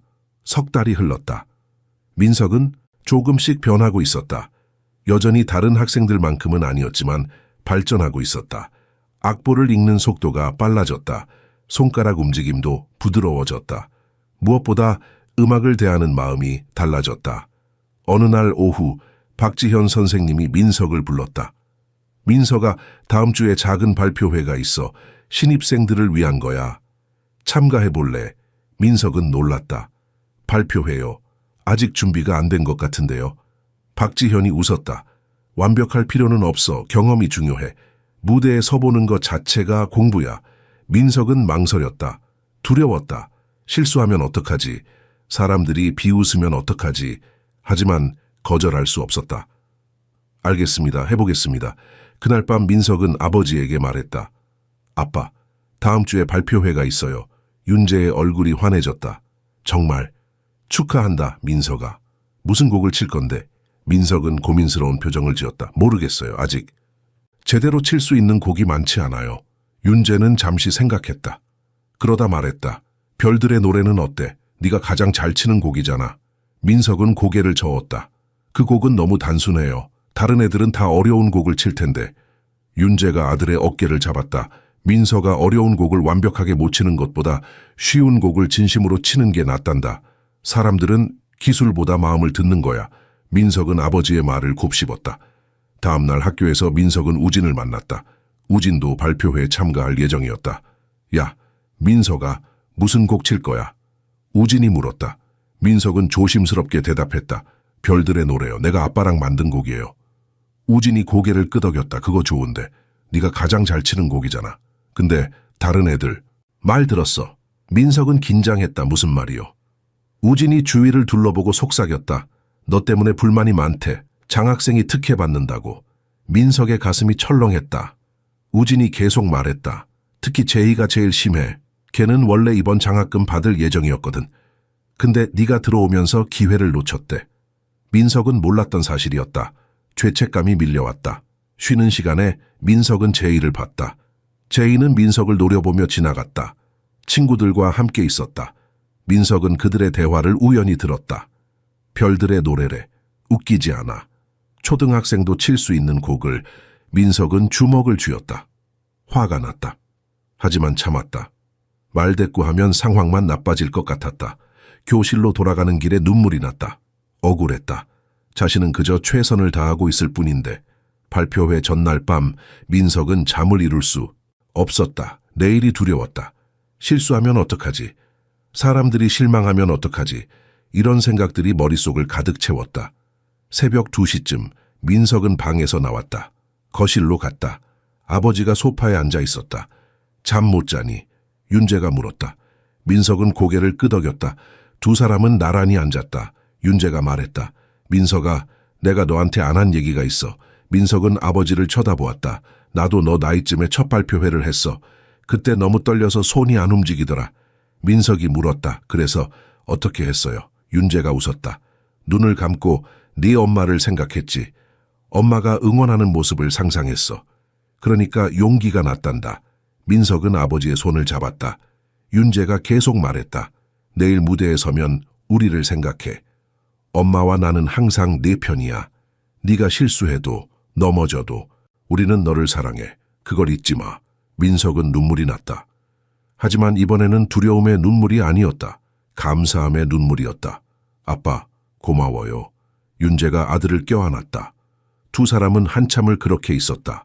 다음 날 아침 민석은 일찍 일어났다. 거울을 보며 스스로에게 말했다. 할 수 있어. 넌 할 수 있어. 그리고 깊게 숨을 쉬었다. 오늘이 중요한 날이었다. 증명할 날이었다. 학교에 도착하자 벌써 학생들이 모여 있었다. 모두 긴장한 표정이었다. 발표회는 오후 2시에 시작될 예정이었다. 민석은 연습실로 가서 마지막 연습을 했다. 손가락을 풀었다. 호흡을 가다듬었다. 우진이 문을 열고 들어왔다. 민석아, 괜찮아. 우진이 엄지를 치켜 세웠다. 민석은 미소 지었다. 고마워, 우진아. 두 사람은 잠시 이야기를 나눴다. 그러자 긴장이 조금 풀렸다. 시간이 다가왔다. 강당으로 가는 복도는 길게 느껴졌다. 민석의 심장은 빠르게 뛰었다. 손바닥에 땀이 났다. 하지만 멈추지 않았다. 계속 걸었다. 앞으로 나아갔다. 자신의 순서를 기다리며. 강당은 사람들로 가득했다. 학부모들, 선생님들, 그리고 다른 학생들이 자리를 채우고 있었다. 무대 위에는 검은색 그랜드 피아노가 조명을 받으며 빛나고 있었다. 민석은 뒤쪽 의자에 앉아 차례를 기다렸다. 첫 번째 학생이 무대에 올랐다. 바흐를 연주했다. 깨끗하고 정확했다. 박수가 터졌다. 두 번째, 세 번째 학생들도 훌륭했다. 모두 어려운 곡들을 완벽하게 소화했다. 민석은 점점 작아지는 기분이었다. 제희의 차례가 왔다. 그는 자신감 있게 무대에 올랐다. 쇼팽의 환상 즉흥곡을 연주했다. 손가락이 건반 위를 날아다녔다. 기술적으로 완벽했다. 박수가 쏟아졌다. 제희는 만족스럽게 웃으며 내려왔다. 민석을 지나치며 제희가 속삭였다. 너 다음이지, 잘해봐. 하지만 그 말투는 조롱이었다. 민석은 주먹을 쥐었다. 화를 참았다. 이제 자신의 차례였다. 박지현 선생님이 민석의 이름을 불렀다. 민석 학생, 별들의 노래. 민석은 일어섰다. 다리가 후들거렸다. 무대로 가는 몇 걸음이 끝없이 길게 느껴졌다. 피아노 앞에 앉았다. 객석을 보니 수백 개의 눈이 자신을 바라보고 있었다. 숨을 깊이 들이쉬었다. 아버지의 말이 떠올랐다. 엄마와 나는 항상 네 편이야. 민석은 객석을 다시 봤다. 맨 뒷줄에 어머니와 아버지가 앉아 있었다. 어머니는 손을 모아 기도하고 있었다. 아버지는 환하게 웃고 있었다. 민석은 눈을 감았다. 그리고 첫 음을 눌렀다. 별들의 노래가 시작됐다. 처음에는 떨렸다. 손가락이 약간 흔들렸다. 하지만 점점 안정됐다. 음악 속으로 빠져들었다. 이 곡은 아버지가 자신을 위해 만든 곡이었다. 가난했지만 행복했던 순간들이 담긴 곡이었다. 아버지의 사랑이 담긴 곡이었다. 민석은 그 모든 것을 떠올리며 연주했다. 기술이 아니라 마음으로 쳤다. 강당이 조용해졌다. 처음에는 예의상 조용히 하던 사람들이 점점 진짜로 빠져들고 있었다. 이 단순한 멜로디 속에 무언가 특별한 것이 있었다. 순수함이 있었다. 진심이 있었다. 한 학부모가 눈물을 닦았다. 왜 우는지 자신도 몰랐다. 그저 이 음악이 마음을 건드렸다. 다른 학부모도 코끝이 찡했다. 자신의 어린 시절이 떠올랐다. 순수했던 그 시절이. 박지현 선생님도 놀랐다. 민석은 분명 기술적으로 부족했다. 하지만 이것은 기술의 문제가 아니었다. 이것은 음악의 본질이었다. 감정을 전달하는 것, 마음을 움직이는 것. 제희는 팔짱을 끼고 앉아 있었다. 처음에는 비웃으려 했다. 하지만 점점 표정이 굳었다. 이상했다. 분명 쉬운 곡인데 왜 이렇게 아름답게 들리는 걸까? 왜 가슴이 먹먹해지는 걸까? 민석은 절정 부분으로 들어갔다. 손가락이 더 빠르게 움직였다. 감정이 고조됐다. 희망이 담겼다. 꿈이 담겼다. 별처럼 빛나고 싶은 소년의 간절함이 담겼다. 마지막 음이 울렸다. 그리고 사라졌다. 강당은 침묵에 잠겼다. 몇 초간 아무 소리도 없었다. 민석은 눈을 떴다. 실수했나? 잘못했나? 불안했다. 그때 박수 소리가 들렸다. 한 사람이 일어나 박수를 쳤다. 그러자 다른 사람도 일어났다. 그리고 또 다른 사람도. 순식간에 모든 사람이 일어나 박수를 쳤다. 기립박수였다. 민석은 믿을 수 없었다. 눈물이 흘렀다. 기쁨의 눈물이었다. 해냈다는 안도의 눈물이었다. 무대에서 내려오는데 다리에 힘이 없었다. 후들거렸다. 우진이 달려와 민석을 안았다. 대박이었어. 진짜 멋있었어. 민석은 우진의 어깨에 얼굴을 묻고 울었다. 우진도 같이 울었다. 두 소녀는 그렇게 서로를 껴안고 울었다. 발표회가 끝난 후 민석은 부모에게 달려갔다. 수진이 아들을 꼭 안았다. 잘했어, 우리 민석이. 정말 잘했어. 윤재도 아들의 머리를 쓰다듬었다.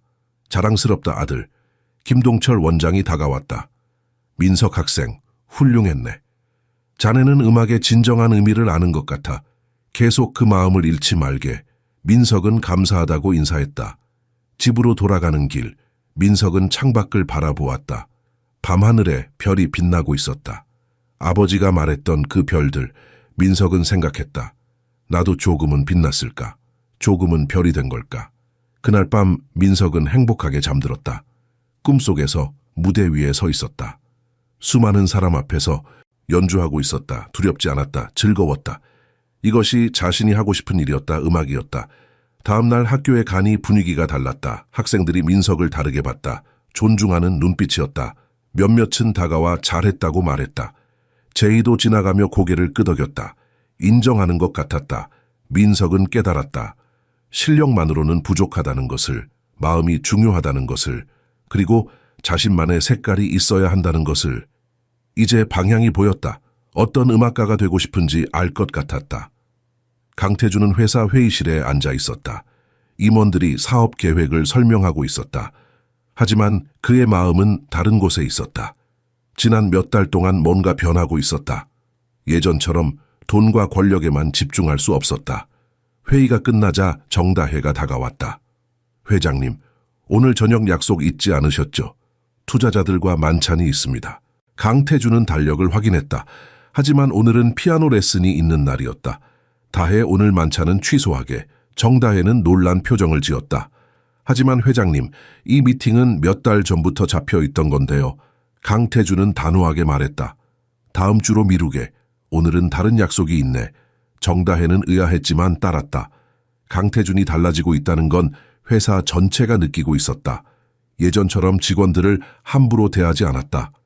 작은 것에도 감사를 표했다. 무슨 일이 일어난 걸까? 저녁이 되어 강태준은 피아노 학원으로 갔다. 최민호 선생이 반갑게 맞이했다. 어서 오세요. 오늘은 새로운 곡을 배워볼까요? 강태준은 고개를 끄덕이며 피아노 앞에 앉았다. 1시간 동안 연습했다. 여전히 서툴렀다. 실수도 많았다.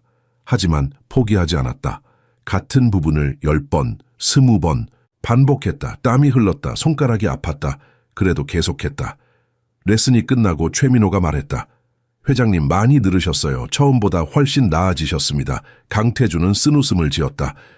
선생님, 사실 말씀드릴 게 있습니다. 최민호가 귀를 기울였다. 강태준은 조심스럽게 말했다. 저는 과거에 음악을 하는 사람을 모욕한 적이 있습니다. 어린아이를 가지고 놀았죠. 그게 계속 마음에 걸립니다. 최민호는 잠시 생각했다. 그리고 물었다. 그 아이는 지금 어떤가요? 강태준이 대답했다. 국립음악원에 다니고 있습니다. 장학생으로요. 열심히 하고 있다고 들었습니다. 최민호가 말했다. 그럼 회장님이 그 아이에게 새로운 길을 열어준 거네요. 물론 과정은 좋지 않았지만 결과적으로 그 아이는 꿈을 이루게 됐잖아요. 강태준은 그렇게 생각해 본 적이 없었다. 하지만 그래도 죄책감은 남았다. 강태준은 집으로 돌아가며 생각했다. 어떻게 해야 제대로 된 사과를 할 수 있을까?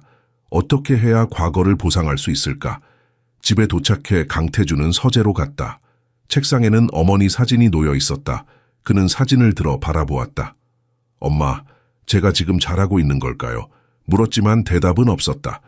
강태준은 노트북을 열었다. 그리고 검색했다. 국립음악원 장학재단 홈페이지를 둘러봤다. 기부 방법이 나와 있었다. 그는 망설이지 않고 클릭했다. 금액을 입력하는 란이 나왔다. 강태준은 생각했다. 얼마가 적절할까? 너무 많으면 부담스러울 것 같았다. 너무 적으면 의미가 없을 것 같았다. 그는 5억 원을 입력했다. 기부 명목을 적는 란이 있었다. 강태준은 적었다. 음악을 사랑하는 모든 학생들을 위하여 고 강영희를 기리며. 영희는 어머니의 이름이었다. 송금 버튼을 눌렀다. 다음 날 아침 국립음악원에서 연락이 왔다. 김동철 원장이 직접 전화했다.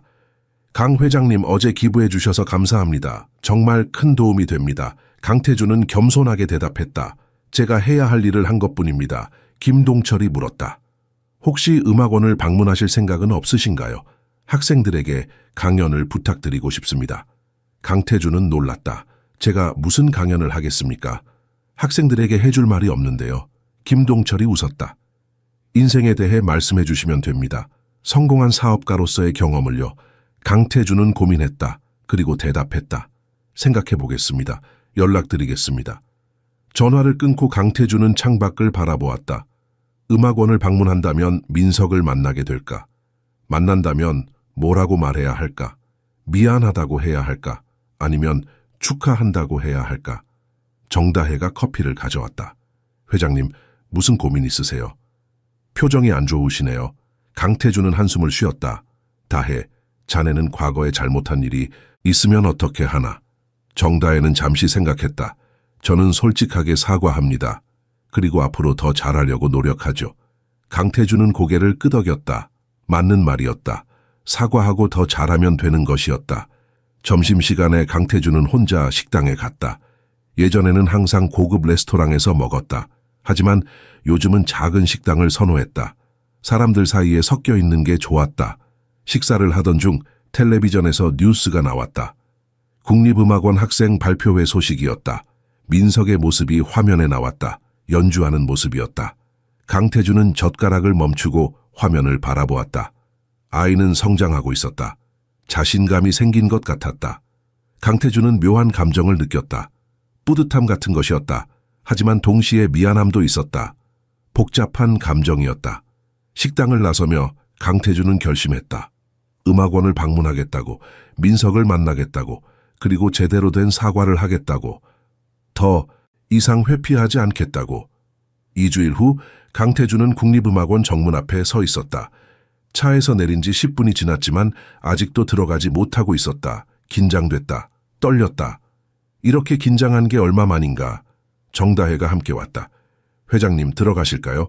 학생들이 기다리고 있을 거예요. 강태준은 깊게 숨을 쉬고 고개를 끄덕였다. 들어가자. 두 사람은 건물 안으로 걸어갔다. 복도를 지나며 여러 교실을 봤다. 학생들이 열심히 연습하고 있었다. 바이올린 소리, 첼로 소리, 피아노 소리가 뒤섞여 들렸다. 아름다운 혼돈이었다. 강태준은 발걸음을 멈추고 그 소리를 들었다. 문득 어린 시절이 떠올랐다. 자신도 저렇게 연습했었다. 어머니가 옆에서 지켜보며 응원했었다. 그때는 행복했다. 순수했다. 돈이나 권력 같은 건 몰랐다. 그저 음악이 좋았다. 김동철 원장이 나와 맞이했다.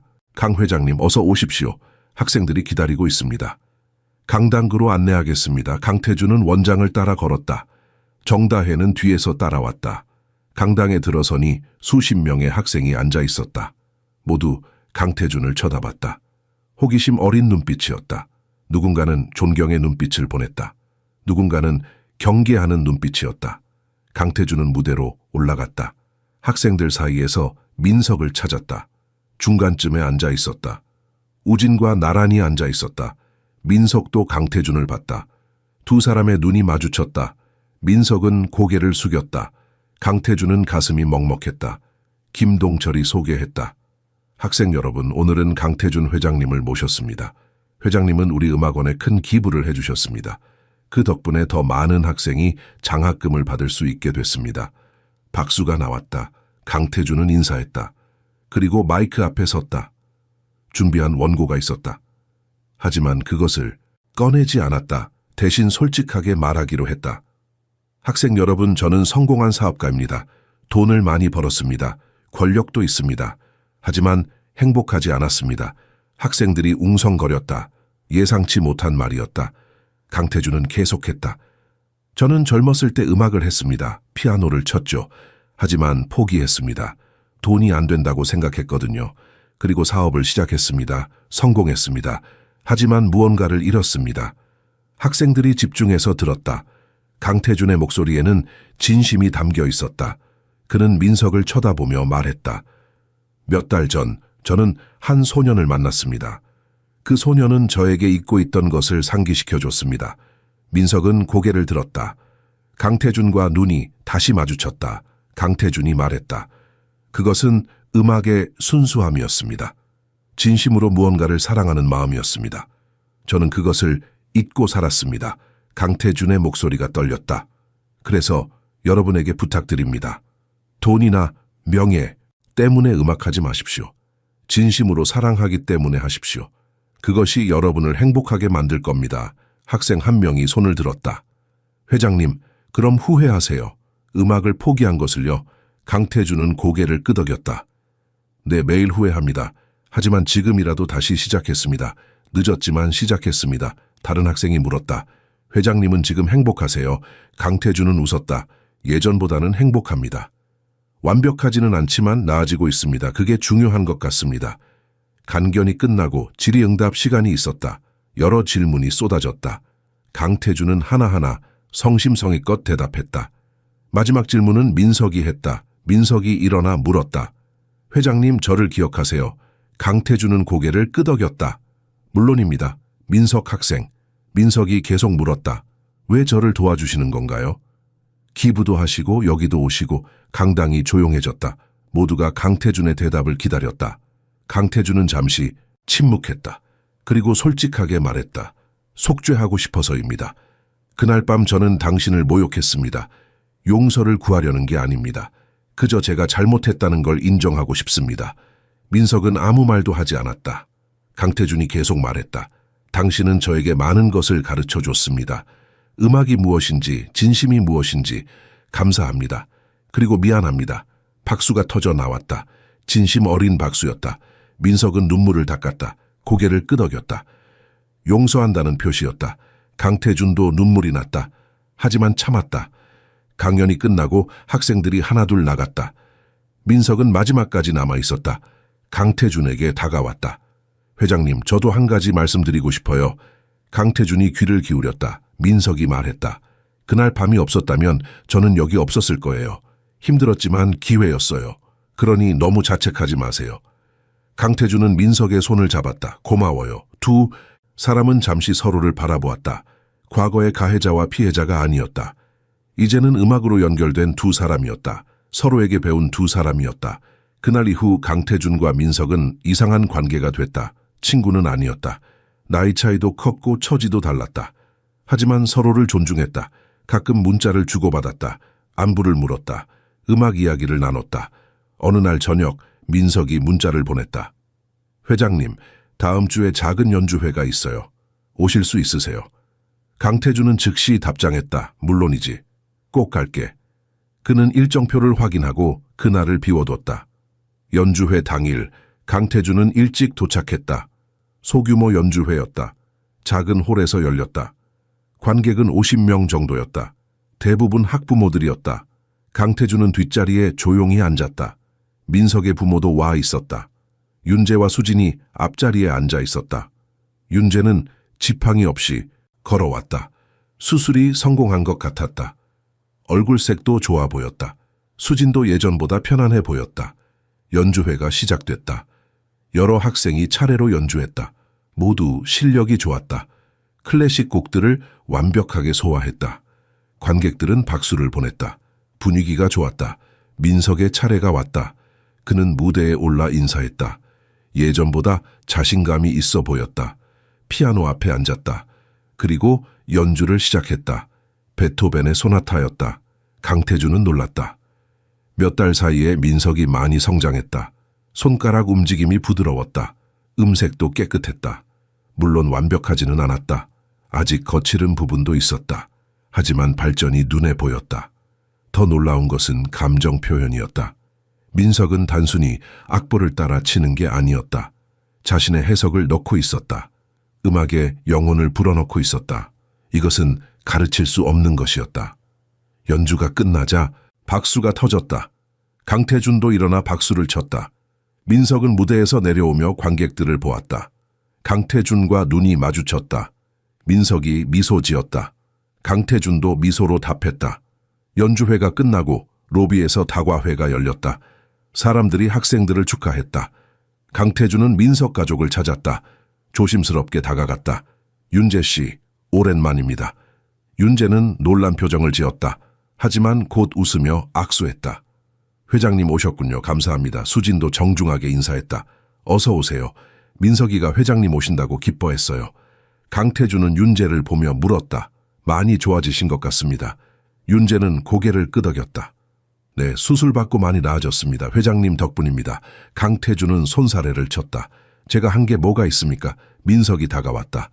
회장님, 와주셔서 감사해요. 어땠어요? 강태준은 솔직하게 말했다. 훌륭했어. 많이 늘었더라. 계속 이렇게 하면 정말 훌륭한 피아니스트가 될 거야. 민석이 물었다. 회장님은 요즘 어떠세요? 피아노 계속 치세요. 강태준은 웃었다. 물론이지. 매주 레슨 받고 있어. 너보다 훨씬 못하지만. 민석이 말했다. 실력은 중요하지 않아요. 즐기시는 게 중요하죠.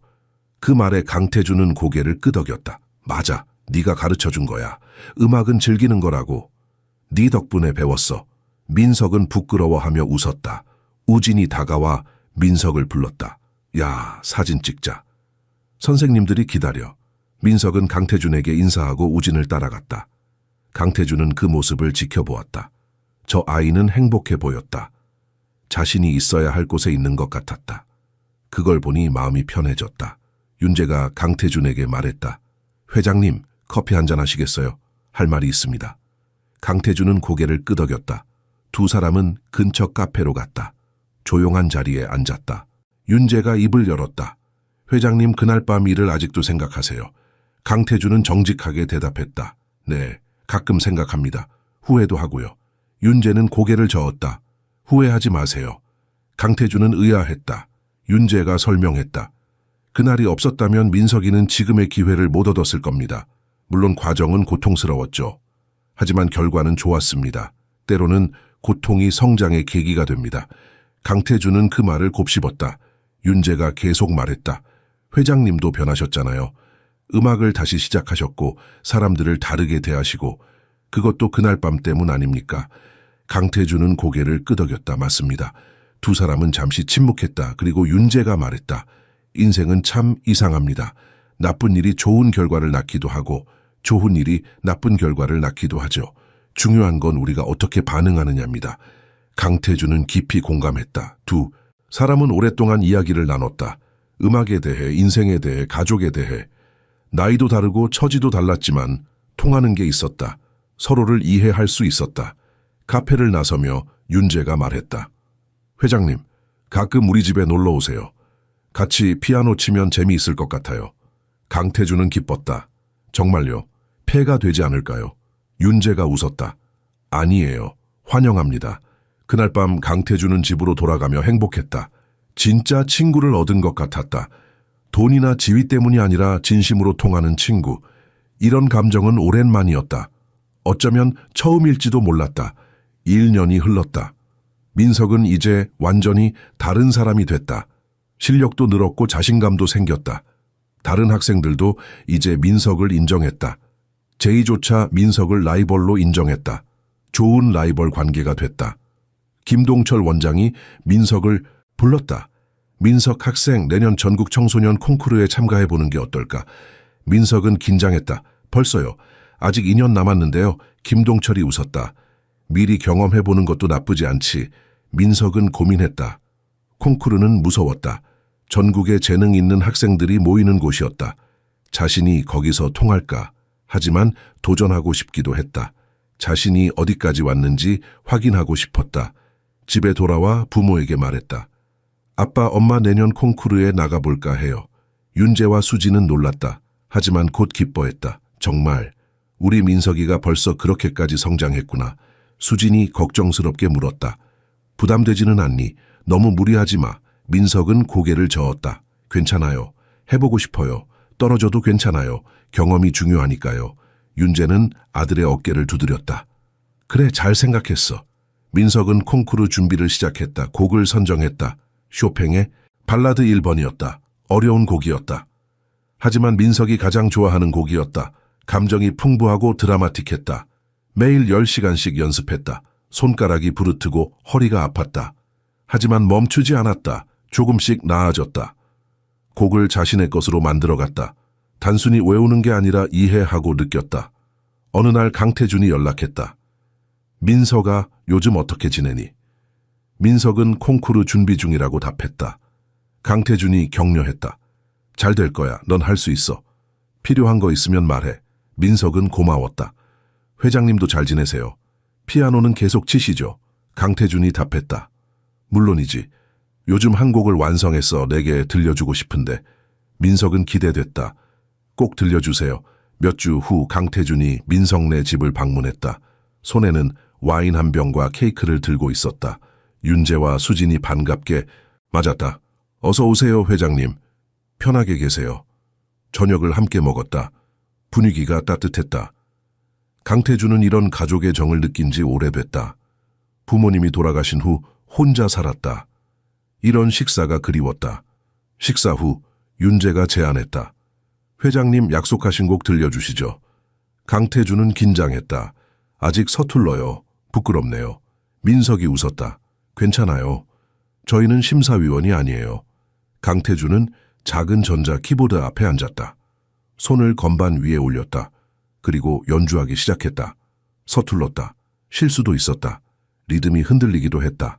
하지만 진심이 담겨 있었다. 곡은 느린 템포의 곡이었다. 슬프지만 희망적이었다. 회한이 담겨 있지만 동시에 새로운 시작도 담겨 있었다. 강태준의 지난 1년이 담긴 곡이었다. 연주가 끝나자 박수가 터졌다. 민석이 말했다. 정말 좋았어요. 회장님이 직접 만드신 거예요. 강태준은 고개를 끄덕였다. 응, 내 이야기를 담아봤어. 서툴지만 윤재가 말했다. 기술보다 중요한 건 마음입니다. 회장님 마음이 잘 전달됐어요. 수진도 고개를 끄덕였다. 정말 아름다웠어요. 강태준은 부끄러워하며 웃었다. 이제 민석의 차례였다. 민석은 콩쿠르 준비 중인 곡을 연주했다. 쇼팽의 발라드. 몇 달 전보다 훨씬 나아졌다. 기술도 좋아졌고 감정 표현도 풍부해졌다. 강태준은 감동했다. 이 아이는 정말 재능이 있었다. 하지만 재능만이 아니었다. 노력하는 사람이었다. 포기하지 않는 사람이었다. 그게 더 중요했다. 연주가 끝나고 강태준이 말했다. 완벽해. 이 정도면 콩쿠르에서 좋은 결과 있을 거야. 민석은 겸손하게 답했다. 아직 부족한 부분이 많아요. 더 연습해야 해요. 밤이 깊어갔다. 강태준은 일어나 인사했다. 오늘 정말 즐거웠습니다. 가족 같은 분위기가 좋았어요. 윤재가 말했다. 회장님도 우리 가족이에요.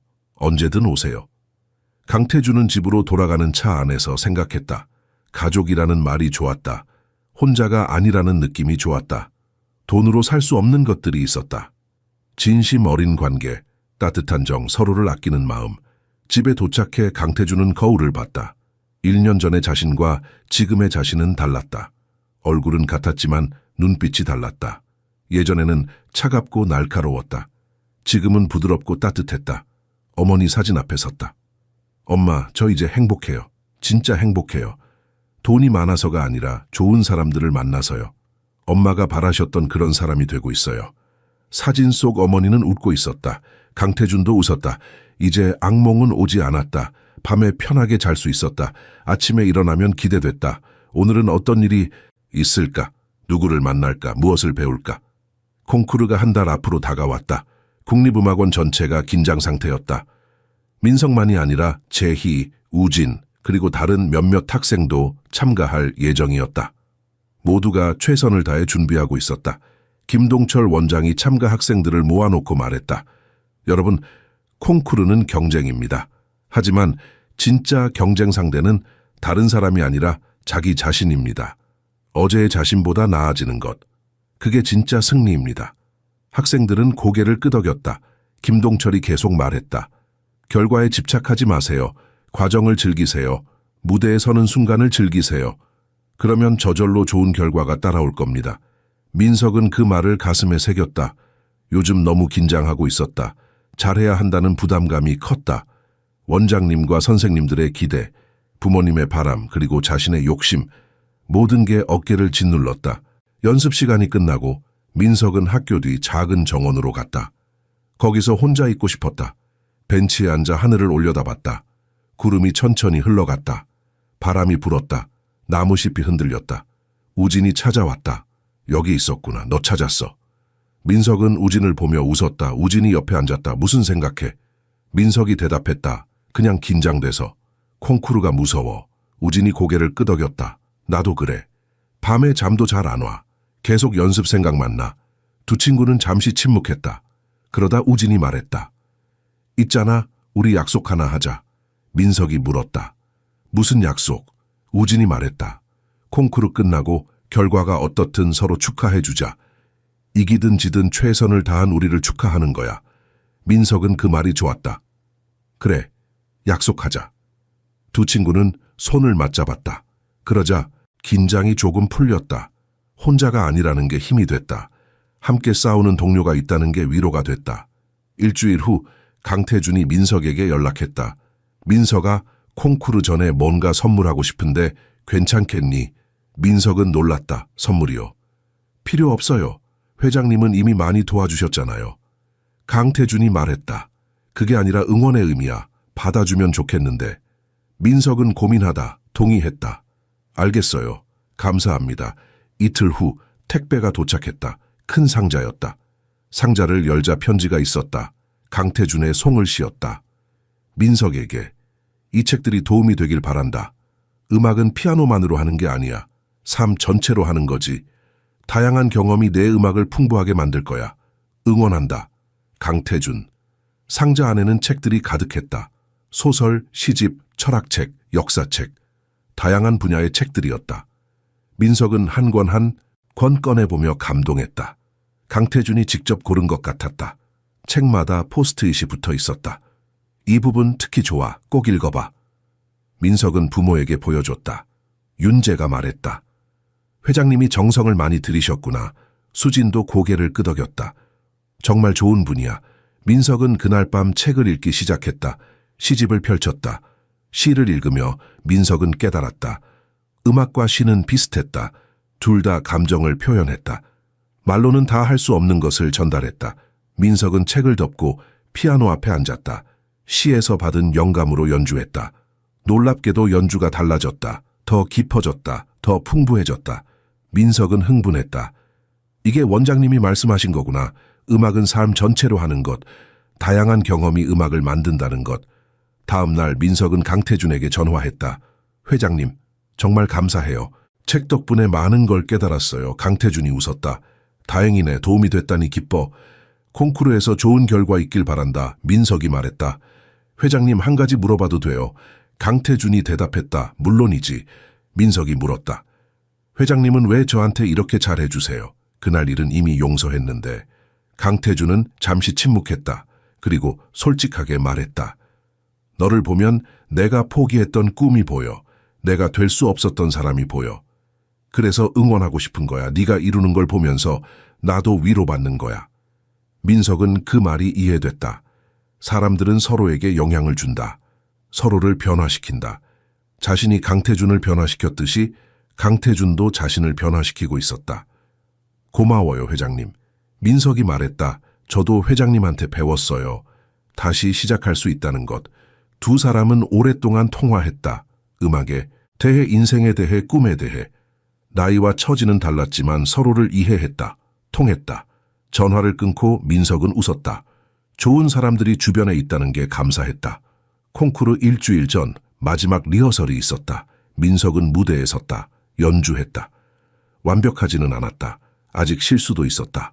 하지만 괜찮았다. 완벽할 필요는 없었다. 진심이면 됐다. 김동철이 박수를 쳤다. 좋았어, 민석. 바로 그거야. 기술보다 마음이 느껴져. 계속 그렇게 해. 민석은 고개를 끄덕였다. 감사합니다, 원장님. 이제 준비됐다는 생각이 들었다. 두렵지만 기대됐다. 자신이 어디까지 왔는지 보여줄 시간이었다. 콩쿠르 당일이 밝았다. 민석은 새벽부터 깨어 있었다. 잠을 이룰 수 없었다. 창밖을 보니 해가 떠오르고 있었다. 붉은 아침 햇살이 방 안을 비췄다. 새로운 날이 시작되고 있었다. 어머니가 문을 두드렸다. 민석아, 일어났니? 아침 먹어야지. 민석은 거실로 나갔다. 식탁에는 정성스럽게 차려진 아침이 있었다. 미역국, 밥, 반찬들. 어머니가 새벽부터 준비한 것이었다. 윤재도 일찍 일어나 있었다. 아들을 보며 웃었다. 잘 잤니? 민석은 고개를 저었다. 잠이 안 왔어요. 윤재가 말했다. 나도 그랬어. 긴장되는 게 당연하지. 식사를 하는 내내 아무도 말이 없었다. 하지만 침묵이 불편하지 않았다. 서로를 위로하는 침묵이었다. 수진이 민석의 그릇에 계속 반찬을 올려줬다. 많이 먹어. 힘내야지. 식사를 마치고 민석은 옷을 입었다. 어머니가 다려준 정장이었다. 거울을 보니 낯선 사람이 서 있는 것 같았다. 1년 전의 자신과는 완전히 달랐다. 성장한 것이 보였다. 집을 나서려는데 초인종이 울렸다. 문을 열자 강태준이 서 있었다. 손에는 꽃다발을 들고 있었다. 응원하러 왔어. 민석은 감동했다. 회장님 감사해요. 강태준도 정장을 입고 있었다. 나도 같이 가도 될까? 응원하고 싶어서. 윤재가 환영했다. 물론이죠. 함께 가시죠. 네 사람은 함께 차를 타고 콩쿠르 장소로 향했다. 차 안에서 강태준이 말했다. 민석아, 긴장하지 마. 네가 지금까지 해온 것만 보여주면 돼. 민석은 고개를 끄덕였다. 하지만 손은 계속 떨렸다. 수진이 아들의 손을 잡았다. 괜찮아. 우리가 있잖아. 콩쿠르 장소는 큰 공연장이었다. 입구부터 사람들이 가득했다. 참가자들, 학부모들, 관계자들로 붐볐다. 민석은 압도됐다. 이렇게 큰 행사일 줄 몰랐다. 대기실로 들어가니 다른 참가자들이 있었다. 모두 긴장한 표情이었다. 누구는 악보를 보고 있었다. 누구는 손가락을 풀고 있었다. 누구는 눈을 감고 집중하고 있었다. 우진도 와 있었다. 민석을 보고 달려왔다. 야, 왔구나. 나 진짜 떨린다. 민석이 웃었다. 나도 떨려. 두 친구는 서로를 격려했다. 재희도 멀리서 고개를 끄덕였다. 응원의 표시였다. 추첨으로 순서가 정해졌다. 민석은 15번째였다. 중간쯤이었다. 너무 앞도 아니고 너무 뒤도 아니었다. 적당한 순서였다. 우진은 20번째였다. 재희는 7번째였다. 시간이 되어 콩쿠르가 시작됐다. 첫 번째 참가자가 무대에 올랐다. 연주가 시작됐다. 수준이 높았다. 모두 뛰어난 실력자들이었다. 민석은 점점 불안해졌다. 나도 저렇게 칠 수 있을까? 제희의 차례가 왔다. 그는 자신감 넘치게 연주했다. 리스트의 초절기교 연습곡이었다. 어려운 곡이었다. 하지만 완벽하게 소화했다. 관객들이 탄성을 질렀다. 심사위원들도 고개를 끄덕였다. 제희가 내려오자 민석이 축하했다. 정말 멋있었어. 제희가 웃었다. 고마워. 너도 잘해. 사람은 이제 진짜 친구가 된 것 같았다. 경쟁자이면서 동료였다. 드디어 민석의 차례가 됐다. 이름이 호명됐다. 민석 쇼팽 발라드 1번. 민석은 일어섰다. 심호흡을 했다. 무대로 향하는 복도가 끝없이 길었다. 무대의 선이 조명이 눈부셨다. 객석은 어두웠다. 수백 명이 앉아 있었다. 하지만 얼굴은 보이지 않았다. 민석은 피아노를 향해 걸었다. 한 걸음 한 걸음이 무거웠다. 피아노 앞에 앉았다. 건반을 보니 익숙했다. 1년 동안 수천 번 만진 건반이었다. 민석은 눈을 감았다. 아버지의 얼굴이 떠올랐다. 어머니의 미소가 보였다. 강태준의 격려가 들렸다.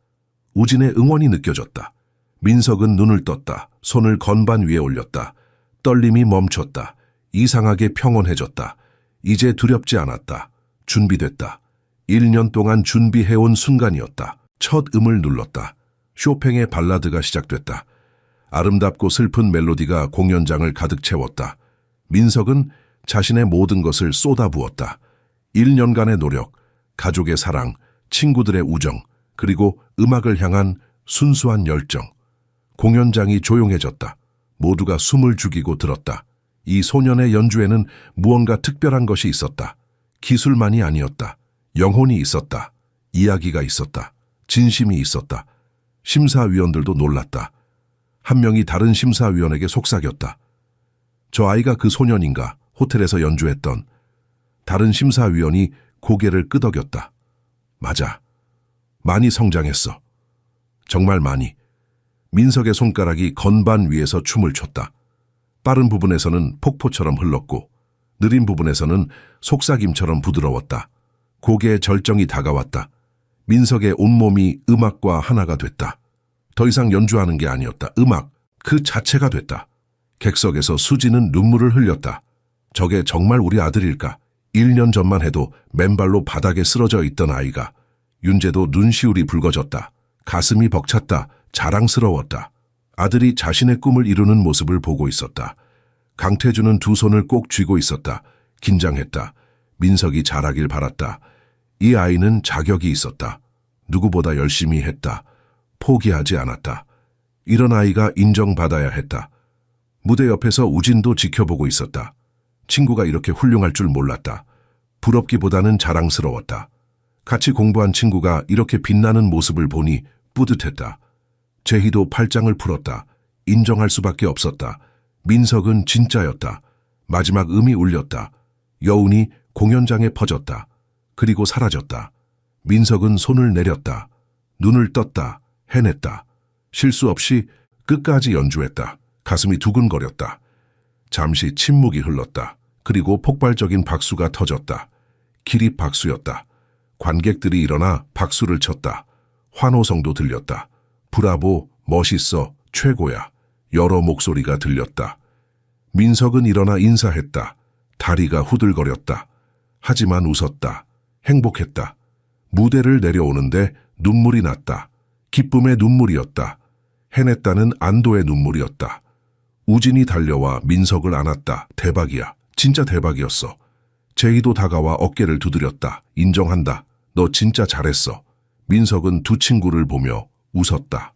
고마워. 정말 고마워. 대기실로 돌아가니 다른 참가자들이 박수를 쳤다. 모두가 민석의 실력을 인정했다. 경쟁자였지만 동시에 음악을 사랑하는 동료들이었다. 서로를 존중했다. 모든 연주가 끝나고 결과 발표 시간이 됐다. 참가자들이 무대에 모였다. 민석도 그 사이에 섰다. 긴장됐다. 심장이 빠르게 뛰었다. 옆에 우진이 서 있었다. 두 친구는 손을 맞잡았다. 심사위원장이 마이크 앞에 섰다. 올해 콩쿠르 수준이 매우 높았습니다. 모든 참가자에게 박수를 보냅니다. 박수가 나왔다. 민석은 숨을 참았다. 먼저 특별상을 발표하겠습니다. 최우수 해석상은 재희 학생에게 돌아갑니다. 재희가 무대로 나갔다. 상패를 받았다. 환하게 웃었다. 민석도 박수를 쳤다. 진심으로 축하했다. 이제 본상을 발표하겠습니다. 3등은 다른 학생이 받았다. 2등도 다른 학생이었다. 민석의 이름은 아직 불리지 않았다. 떨어진 걸까? 가슴이 철렁했다. 그리고 1등 발표가 시작됐다. 심사위원장이 말했다. 올해 대상은 매우 어려운 선택이었습니다. 하지만 만장일치로 결정됐습니다. 기술과 감정, 두 가지를 완벽하게 균형 잡은 연주였습니다. 민석은 눈을 감았다. 제발. 심사위원장이 봉투를 열었다. 대상은 민석 학생입니다. 순간 민석은 믿을 수 없었다. 내가 정말 우진이 민석을 밀었다. 야, 너야 가. 민석은 비틀거리며 앞으로 나갔다. 객석에서 환호성이 터졌다. 수진과 윤재가 일어나 울었다. 강태준도 박수를 치며 웃었다. 무대 위에서 상패를 받았다. 무거웠다. 하지만 따뜻했다. 1년간의 노력이 담긴 무게였다. 민석은 상패를 들어 올렸다. 카메라 플래시가 터졌다. 소감을 말해달라고 했다. 민석은 마이크 앞에 섰다. 떨리는 목소리로 말했다. 감사합니다. 부모님, 선생님들, 친구들, 그리고 저를 믿어준 모든 분께 감사합니다. 이 상은 제 것이 아니라 우리 모두의 것입니다. 민석은 계속 말했다. 1년 전 저는 아무것도 아니었습니다. 하지만 많은 분이 저를 도와주셨습니다. 기회를 주셨습니다. 그 덕분에 여기 설 수 있었습니다. 앞으로도 열심히 하겠습니다. 음악을 사랑하는 마음을 잃지 않겠습니다. 박수가 쏟아졌다. 민석은 무대에서 내려왔다. 부모에게 달려갔다. 세 사람은 껴안고 울었다. 기쁨의 눈물이었다. 감동의 눈물이었다. 긴 여정의 끝에 도착한 눈물이었다. 강태준도 다가왔다. 축하해 민석. 정말 자랑스럽다. 민석은 강태준을 안았다. 회장님 덕분이에요. 강태준은 고개를 저었다. 아니야. 내 노력의 결과야. 기자들이 몰려왔다. 인터뷰 요청이 쏟아졌다. 민석은 당황했다. 하지만 차분하게 대답했다. 앞으로의 목표는 무엇이냐는 질문에 민석은 말했다. 계속 배우고 싶습니다. 더 좋은 음악을 만들고 싶습니다. 그리고 언젠가 다른 사람에게도 희망을 주고 싶습니다. 그날 저녁 민석 가족과 강태준은 작은 식당에서 저녁을 먹었다. 호화롭지 않았지만 따뜻했다. 웃음이 끊이지 않았다. 강태준은 생각했다. 이게 행복이구나. 돈으로 살 수 없는 것. 진심 어린 관계, 서로를 아끼는 마음. 민석은 상패를 계속 쳐다봤다. 꿈 같았다. 하지만 현실이었다. 1년 전 호텔 바닥에 무릎 꿇었던 소년이 이제 대상을 받았다. 불가능해 보였던 일이 현실이 됐다. 콩쿠르 이후 석 달이 흘렀다. 민석의 삶은 완전히 바뀌었다. 여러 음악원에서 장학금 제안이 들어왔다. 해외 유학 기회도 생겼다. 인터뷰 요청도 계속됐다. 하지만 민석은 변하지 않았다. 여전히 겸손했고 열심히 했다. 윤재는 이제 완전히 회복됐다. 다시 피아노를 칠 수 있게 됐다. 작은 동네 음악학원에서 아이들을 가르치기 시작했다. 행복했다. 자신의 경험을 나눌 수 있다는 게 보람찼다. 수지는 호텔 일을 그만뒀다. 대신 작은 카페를 열었다. 음악이 흐르는 카페였다. 주말에는 민석이 와서 연주하기도 했다. 손님들이 좋아했다. 카페는 동네 명소가 됐다. 새 집도 마련했다. 크지는 않았지만 햇살이 잘 들었다. 작은 정원도 있었다. 수진이 꽃을 심었다. 봄이 되자 꽃들이 피었다. 집안은 언제나 음악 소리로 가득했다. 강태준도 변했다. 회사 경영 방식을 바꿨다. 직원들을 존중하기 시작했다. 복지를 개선했다. 문화 사업에도 투자했다. 음악원 장학 재단을 확대했다. 매년 수십 명의 학생이 도움을 받게 됐다. 그리고 강태준은 계속 피아노를 쳤다. 실력이 늘었다. 완벽하지는 않았지만 즐거웠다. 그게 중요했다. 어느 날 그는 작은 발표회에 참가했다. 성인 취미반 발표회였다. 떨렸지만 해냈다. 무대에서 내려온 강태준은 웃었다. 관객석에 민석이 앉아 있었다. 응원하러 온 것이었다. 두 사람은 악수했다. 이제는 스승과 제자 같은 관계가 됐다. 서로에게 배우는 관계였다. 어느 따뜻한 봄날 민석은 그 호텔을 다시 찾았다. 1년 반 전 모든 것이 시작된 곳, 그랜드 조선 호텔. 로비에 들어서니 그때의 기억이 떠올랐다. 두려움, 수치심, 하지만 동시에 용기도. 민석은 그 연회장으로 갔다. 문이 열려 있었다. 안으로 들어갔다. 텅 비어 있었다. 중앙에 여전히 그 피아노가 있었다. 슈타인바이 그랜드 피아노. 민석은 천천히 다가갔다. 피아노를 쓰다듬었다. 차갑고 매끄러웠다. 이 피아노에서 모든 게 시작됐다. 고통도, 기회도, 성장도. 민석은 의자에 앉았다. 허락받지 않았지만 앉았다. 이제는 두렵지 않았다. 손을 건반 위에 올렸다. 그리고 연주하기 시작했다. 별들의 노래. 처음 그날 밤 연주했던 그 곡. 하지만 이제는 달랐다. 더 성숙했다. 더 깊었다. 1년 반의 경험이 담겼다. 문이 열렸다. 누군가 들어왔다. 민석은 연주를 멈추지 않았다. 계속 쳤다. 그 사람은 조용히 앉아 들었다. 연주가 끝나고 민석은 돌아봤다. 강태준이었다. 어떻게 여기 계세요? 민석이 물었다. 강태준이 웃었다. 너도 올 것 같아서. 두 사람은 웃었다. 강태준이 다가와 피아노 옆에 섰다. 많이 달라졌구나. 그날과 비교하면. 민석은 고개를 끄덕였다. 네, 많이 달라졌어요. 하지만 본질은 같아요. 여전히 음악을 사랑해요. 여전히 배우고 있어요. 강태준이 말했다. 그게 중요하지, 변하지 않는 것. 강태준도 피아노에 앉았다. 민석 옆에. 두 사람은 함께 연주하기 시작했다. 별들의 노래를 함께. 서툴렀다. 완벽하지 않았다. 하지만 아름다웠다. 두 사람의 여정이 담긴 연주였다. 연주가 끝나고 두 사람은 서로를 봤다. 강태준이 말했다. 민석아, 고맙다. 네가 나를 구해줬어. 민석은 고개를 저었다. 아니에요. 회장님이 저를 구해주신 거예요. 우리가 서로를 구한 거예요. 두 사람은 악수했다. 그리고 함께 연회장을 나왔다. 밖은 화창했다. 봄바람이 불었다. 벚꽃이 날렸다. 아름다웠다. 거리를 걸으며 강태준이 물었다. 앞으로 뭐 하고 싶니? 민석은 생각했다. 계속 공부하고 싶어요. 그리고 언젠가 선생님이 되고 싶어요. 저처럼 기회가 없는 아이들을 가르치고 싶어요. 강태준은 감동했다. 좋은 생각이야. 나도 돕고 싶다. 함께하자. 민석은 고개를 끄덕였다. 네, 함께해요. 그날 저녁 민석은 집에 돌아와 일기를 썼다. 1년 반 전 나는 바닥에 무릎 꿇고 울었다. 모욕당했고 두려웠다. 하지만 그것이 시작이었다. 고통이 성장의 씨앗이었다. 이제 나는 꿈을 이뤘다. 하지만 이것이 끝이 아니다. 새로운 시작이다. 더 높은 곳을 향해 가야 한다.